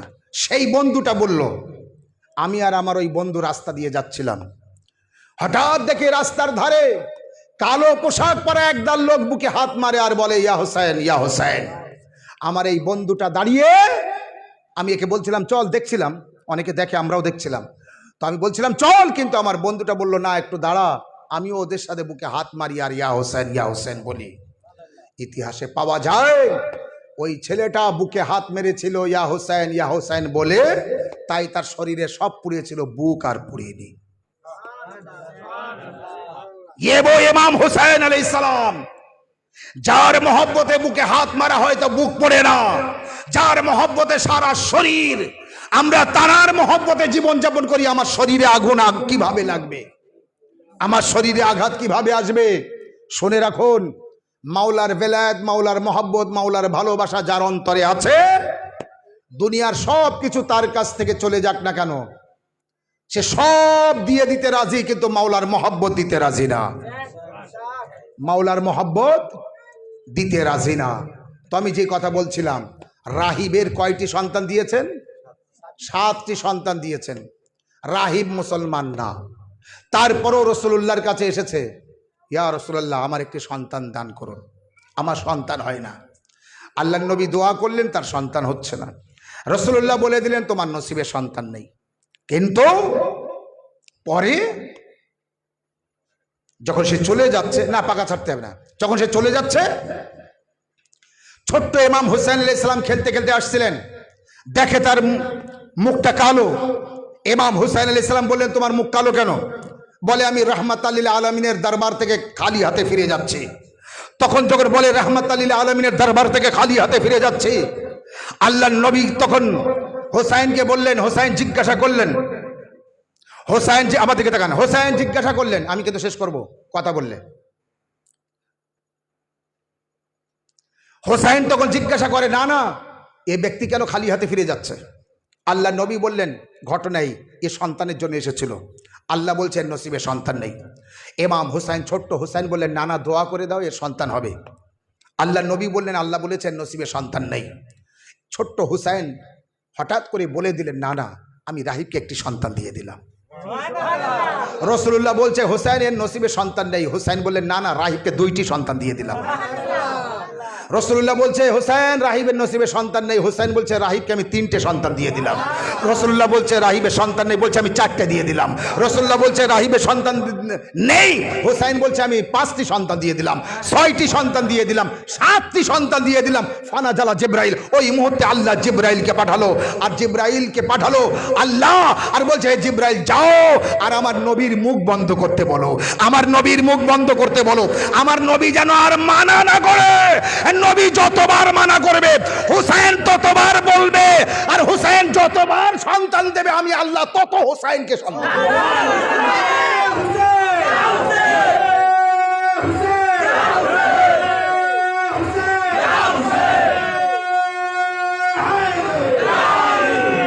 যতবার হুসাইন বলবে কি আমি সন্তান দিলাম, আমি আল্লাহ মেনে নেব। এ আমার হাবিব, রাহিবের নসিবে সন্তান ছিল না, রাহিবের নসিবে সন্তান ছিল না, কিন্তু আমি আল্লাহ আমার কাছেও কম নেই, আমার কাছে কম নেই।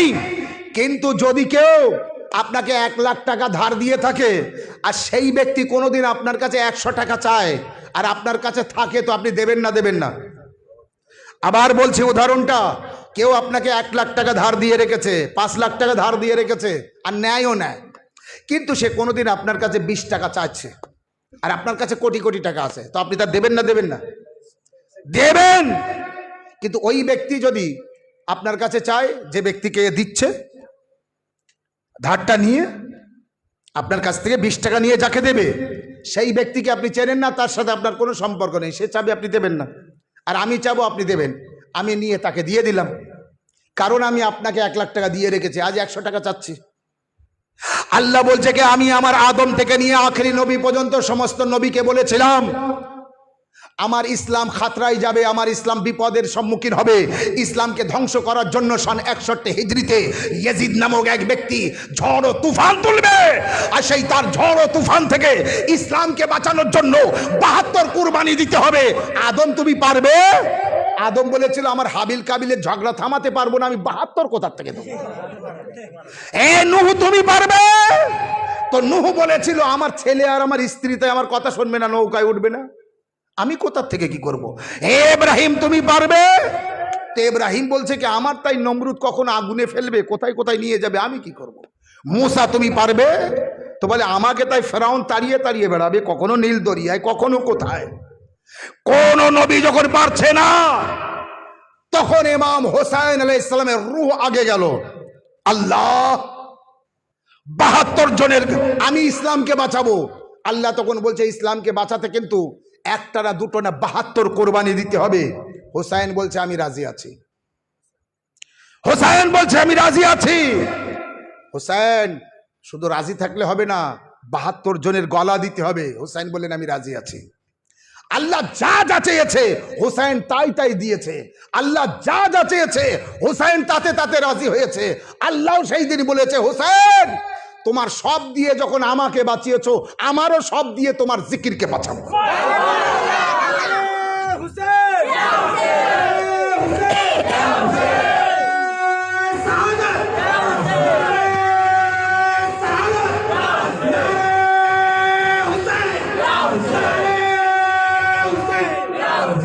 এই কারণে ইমাম হোসেন আলাইহিস সালামকে জানুন, শুনুন, বুঝুন।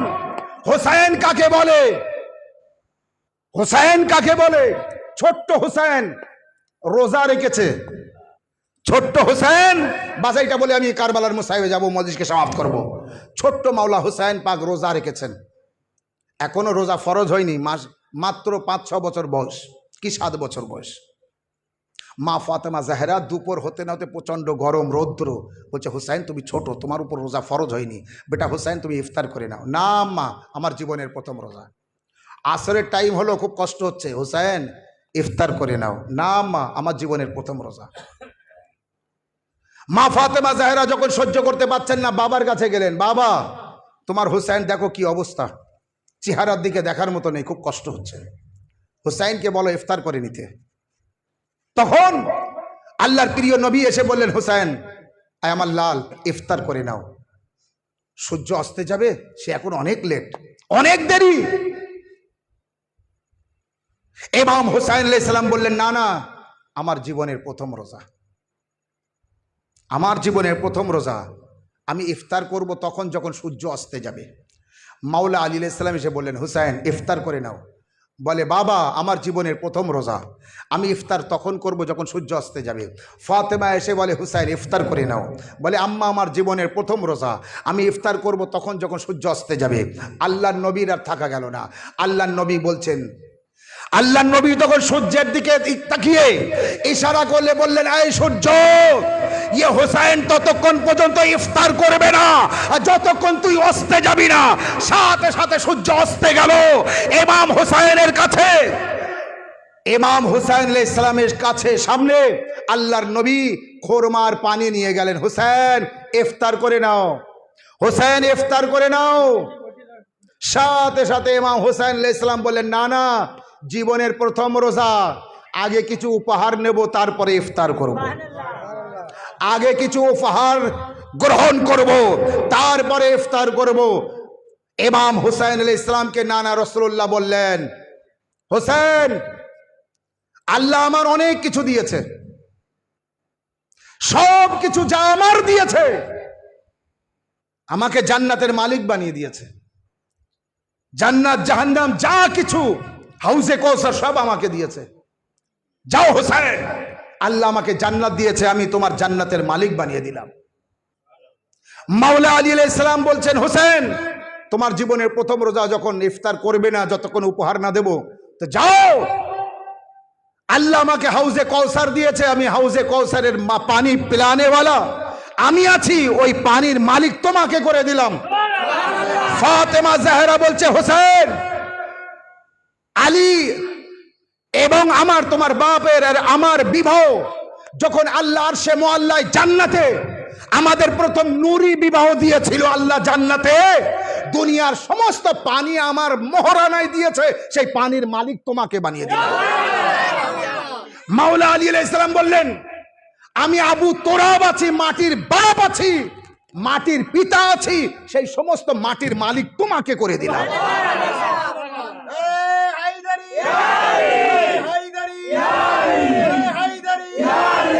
রাসূলুল্লাহ বলছেন, হোসেন, ये জান্নাত জাহান্নাম আসমান জমিন কিছুই আল্লাহ সৃষ্টি করতো না আমাকে না করলে, এ সব আমার কারণে করেছে, আমি সব তোমাকে দিয়ে দিলাম। জিবরাইল বলছে এসে, হে আল্লাহর নবী, শুধু আপনারা তোফা দেবেন, আমিও তোফা দেব। আল্লাহ যেদিন থেকে আমার সৃষ্টি করেছে সেখান থেকে এই পর্যন্ত আমার যত নেকি আছে, এ সমস্ত নেকি আমি হুসাইন এবং তার মান্নে ওয়ালাদের দিয়ে দিলাম। ওদিক থেকে আল্লাহ আওয়াজ পাঠালো, জিবরাইল, আমার কথাটা বলে দাও, হুসাইন যখন জীবনের প্রথম রোজা রেখেছে, আমাকে সন্তুষ্ট করেছে, তো আমার কাছে যে মার্জি, যে রাজি, যে সন্তুষ্ট আছে, আমাকে রাজি করলে জান্নাত পাবে, সেই রাজি শব্দটি আমি হুসাইনকে দিয়ে দিলাম।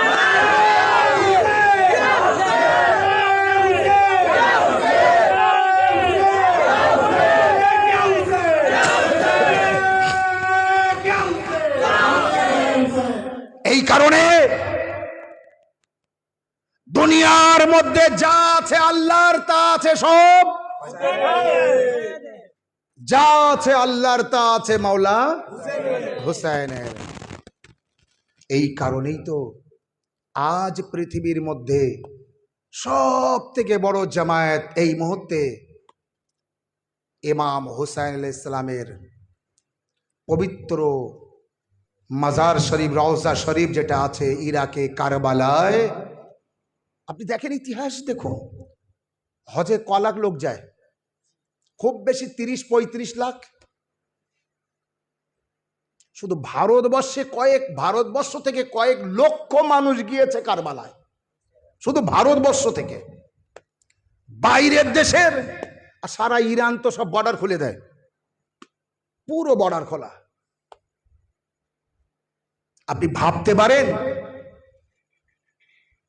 50 লাখ না, 80 লাখ না, 1 কোটি না, 1.5 কোটি না, 2 কোটি না, 2.5 কোটি না, 3 কোটি না, তার বেশি মানুষ।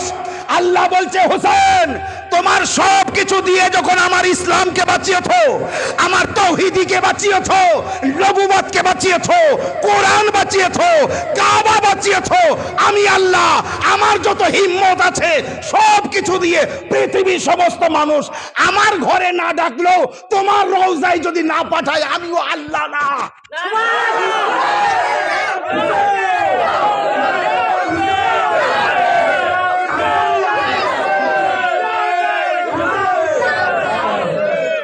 আমিও আল্লাহ না। দুনিয়ার সমস্ত মানুষকে তোমার রওজায় পাঠাবো, আর তাদের বলবো, চিনে নে, বুঝে নে, জেনে নে হুসাইন কাকে বলে, হুসাইন কাকে বলে। রাসূলুল্লাহ সাল্লাল্লাহু আলাইহি সাল্লাম তিনি মেম্বারে ছিলেন, খুতবা দিচ্ছিলেন। ছোট্ট হুসাইন আস্তে আস্তে নানার কাছে আসছিলেন, পড়ে গিয়েছেন। রাসূলুল্লাহ মেম্বার ছেড়ে নেমে, খুতবা বন্ধ করে মেম্বার থেকে নেমে নিচে যেয়ে ছোট্ট হুসাইনকে তুলে মেম্বারে এনে দুটো হাতে উঁচু করে বললেন, আইয়ুহান নাস হাযা হুসাইন ফাআরিফুহু। হে মানব সকল, এই আমার হুসাইন আছে, একে তোমরা চিনে নাও। আমি বলবো, ইয়া রাসূলুল্লাহ, আপনার উম্মতি ওরা আপনার নাতিকে চেনে না? চেনে তো সবাই, জানে তো সবাই, আপনি কেন চেনাচ্ছেন? আবার জানেন কেন চেনাচ্ছেন? রাসূলুল্লাহ বলতে চাইছেন, আমার হুসাইনকে সবাই চেনো, কিন্তু আমার হুসাইনকে চেনার মতো করে চেনো। আমার হুসাইনকে শুধু হুসাইন চেনো না, সেই কিন্তু আমার নাতি। রাসূলুল্লাহ রাস্তা দিয়ে যাচ্ছিলেন, একটা বাচ্চার কান্নার আওয়াজ আসে একটা ঘর থেকে। আল্লাহর নবী সেখানে দাঁড়ালেন। দাঁড়ানোর পরে সাহাবীদের বললেন, এই বাড়িতে যাও, বাড়িওয়ালাদের বলো যে বাচ্চাটা কাঁদছে, তার কান্নাটা থামাতে, সে যেন আর না কাঁদে। কান্নাটা থামানো হলো। সাহাবীরা এসে জিজ্ঞাসা করলো, হুজুর আপনি এই বাচ্চার কান্না থামাতে বললেন কেন? আল্লাহর নবী বললেন, এই বাচ্চার কান্নার আওয়াজ আমার হুসাইনের মতো, আমার হুসাইনের মতো।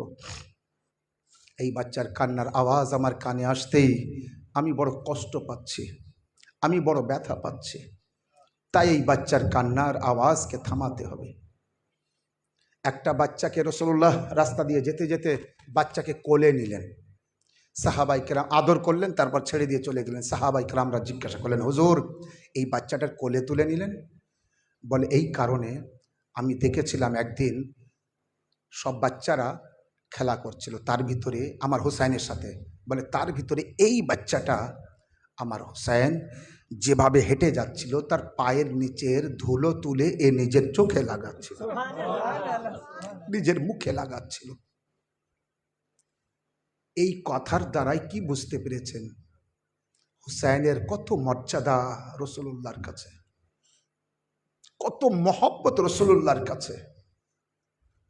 যখন মসজিদে নববীতে বসে আছেন রাসূলুল্লাহ, এক উরুতে ইমামে হাসান, এক উরুতে ইমামে হুসাইন বসে আছেন।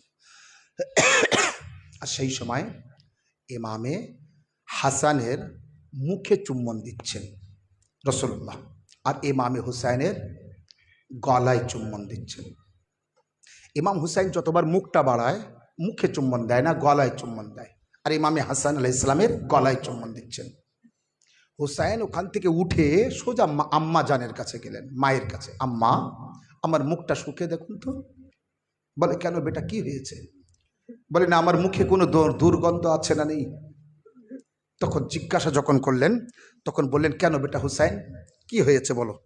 তখন ইমাম হুসাইন আলাইহিস সালাম বললেন, আম্মা, আমি আর ভাইয়া নানার কাছে ছিলাম, নানা আমার ভাই হাসানের মুখে চুম্বন দিচ্ছে, কিন্তু আমার মুখে চুম্বন দিচ্ছে না, আমার গলায় চুম্বন দিচ্ছে।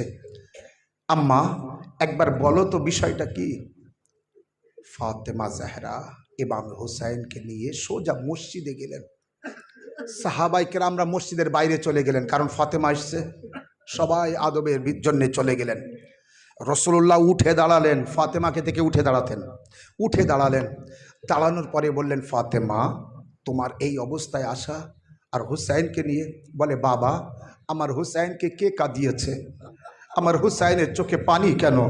আল্লাহর নবী বললেন, ফাতেমা আমি কাঁদাইনি। হ্যাঁ আজাদারও আমার ভাইরা যারা আমার সামনে বসে আছেন, মা বোনেরা যে যেখানে আছেন, এই কারবালার দুঃখের কথা যখন পড়া হবে তখন আপনাকে কাঁদতে হবে। আপনি কাঁদবেন, কেন কাঁদবেন? মা ফাতেমা জাহরা বলেছেন কাঁদার জন্য। এই যে ভাইরা কাঁদছে, এইভাবে আওয়াজ দিয়ে কাঁদতে হবে। বা শুনে রাখুন, দলিলটা আমি আপনাকে দিচ্ছি। এবার ফাতেমা জাহরা বললেন, বাবা আমার হুসাইনের কে কাঁদিয়েছে? বলে, আমি কাঁদাইনি। বলে, কে কাঁদিয়েছে? বলে, আল্লাহ কাঁদিয়েছে। বলে, ফাতেমা শুনবে তুমি? বলে, হ্যাঁ বাবা। আমার হাসানের কেন মুখে চুম্বন দিচ্ছ? আমার হুসাইনের মুখে কেন চুম্বন দিচ্ছ না? আমার হুসাইনের গলায় কেন চুম্বন দিচ্ছ? বলে, ফাতেমা তুমি শুনলে সহ্য করতে পারবে না।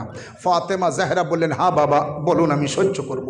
বলে, জানো ইমাম হাসানকে বিষ দিয়ে শহীদ করবে, ইমাম হাসানের কলেজা টুকরো টুকরো হয়ে মুখ দিয়ে বার হবে, ইমাম হাসানের বড় কষ্ট হবে, তাই আমি হাসানের মুখে চুম্বন দিচ্ছি।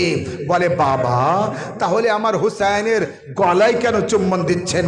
বলে এই জন্য, তোমার হুসাইনের 3 দিনের ভুক পিপাসায় রেখে ভোতা খঞ্জর দিয়ে কারবালায় হুসাইনের গলায় সীমার খঞ্জর চালাবে, হুসাইনের বড় কষ্ট হবে, তাই আমি হুসাইনের গলায় চুম্বন দিচ্ছি। তাই আমি হুসাইনের গলায় চুম্বন দিচ্ছি যাতে আমার হুসাইনের কষ্ট কম হয়। আজাদারো, আমার ভাইরা, মাও বোনেরা, মাওলা হুসাইন পাক কারবালায় সেই সময় বলেছিলেন, হালমিন নাসিরিন ইয়ানসুরনা, হালমিন মুগীসিন ইউগীসুনা, কে আছে আমাকে সাহায্য করতে পারবে? আজাদারো, ইমাম হুসাইন আলাইহিস সালাম এক সময় একা হয়ে গিয়েছিলেন। যখন বলেছিলেন কে আছে আমাকে সাহায্য করতে পারবে, তার আগে আলী আকবর শহীদ, কাসিম শহীদ, और मोहम्मद शहीद, मौला अब्बास आलमदार शहीद। अब्बास आलमदारेर 2 बाजू केटे निয়েছে, আলী আকবরের বুকে বর্ষা মেরেছে, আলী আসগরের গলায় তীর মেরেছে। আলী আসগরের জন্য যখন পানি চেয়েছিলেন মাওলা হুসাইন, ইয়েজিদের সৈন্যরা পানি তো দেয়নি, মাওলা হুসাইন বলেছিলেন, আয় আমার মান্যওয়ালারা, যদি তোমরা কারবালায় থাকতে তাহলে দেখতে তোমার মাওলা আলী আসগরের জন্য কতটা ছোট হয়েছিল, কতটা ছোট হয়ে পানি চাইছিল ইয়েজিদের সৈন্যদের কাছে।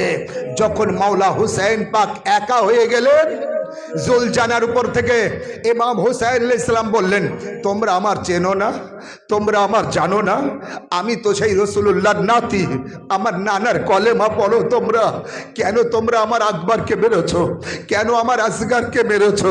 কেন আমার কাসিমের লাশকে পামাল করেছো? কেন আমার আব্বাসের 2 বাজু কেটে নিয়েছো? এখনো তোমরা শান্ত হওনি, আমাকে মারবে?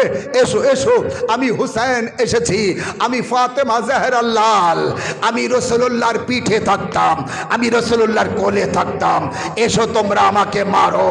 চারিদিক দিয়ে রবায়েতে আছে, কেউ হুসাইনকে তীর দিয়ে মারছে, কেউ তলোয়ার দিয়ে মারছে, কেউ পাথর দিয়ে মারছে, কেউ মাওলা হুসাইনের পাগড়ি ধরে টানছে। ইমাম হুসাইন আর জুলজানার উপরে থাকতে পারছে না, কখনো ডাইনে কখনো বায়ে কাত হয়ে যাচ্ছে। একবার এক জালেম এমন ভাবে নেজা মারলো, মাওলা হুসাইন জমিনে যেই পড়ে যাচ্ছেন, ফাতেমা জাহরা নিজের আঁচল পেতে দিলেন, আয় হুসাইন, আয় লাল,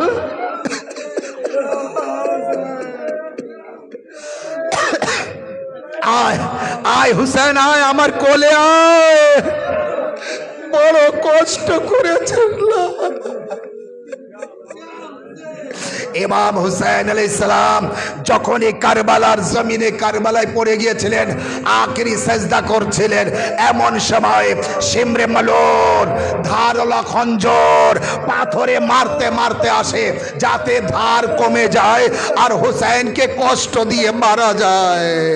ইমাম হুসাইন আলাইহিস সালাম আসাদারো ফাতেমা জাহরা বাবাকে বলেছিলেন, বাবা তুমি থাকতে আমার হুসাইনকে মারবে, আলী থাকতে আমার হুসাইনকে মারবে। রাসূলুল্লাহ বলেছিলেন, ফাতেমা সেদিন কেউ বেঁচে থাকবো না। ফাতেমা বলেছিলেন, বাবা তাহলে আমার হুসাইনের জন্য কেউ কাঁদবে না?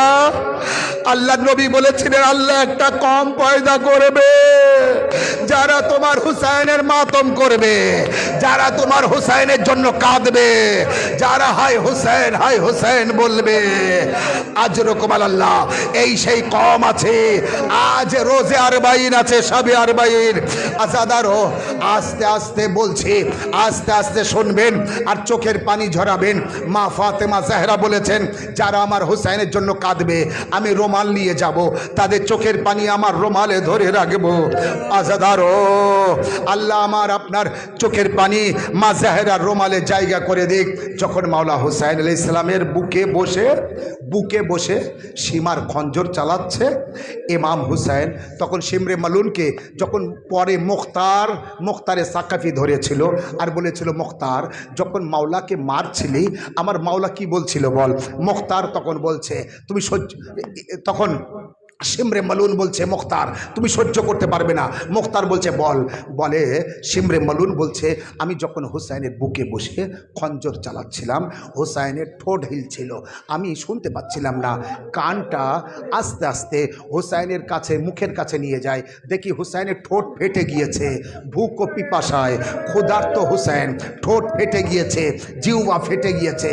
হুসাইন আস্তে আস্তে বলছে, আম্মা আম্মা আম্মা তোমার প্যাসা হুসैन, আম্মা তোমার প্যাসা হুসैन, আম্মা তোমার প্যাসা হুসैन, আম্মা আমাকে জবাই করছে, আমার মুখে এক কাতরা পানি দিল না।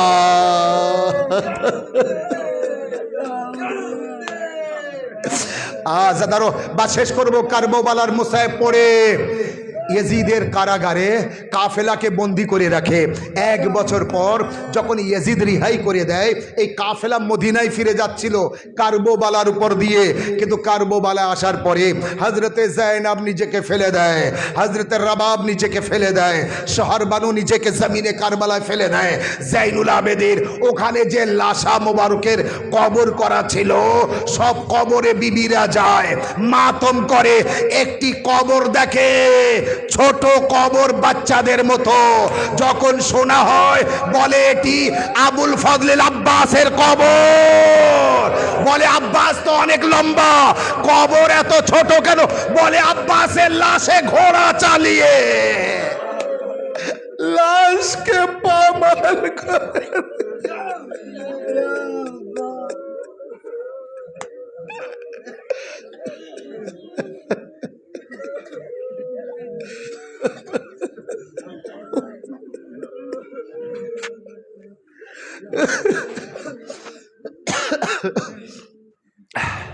इन्ना लिल्लाहि व इन्ना इलैहि राजिऊन।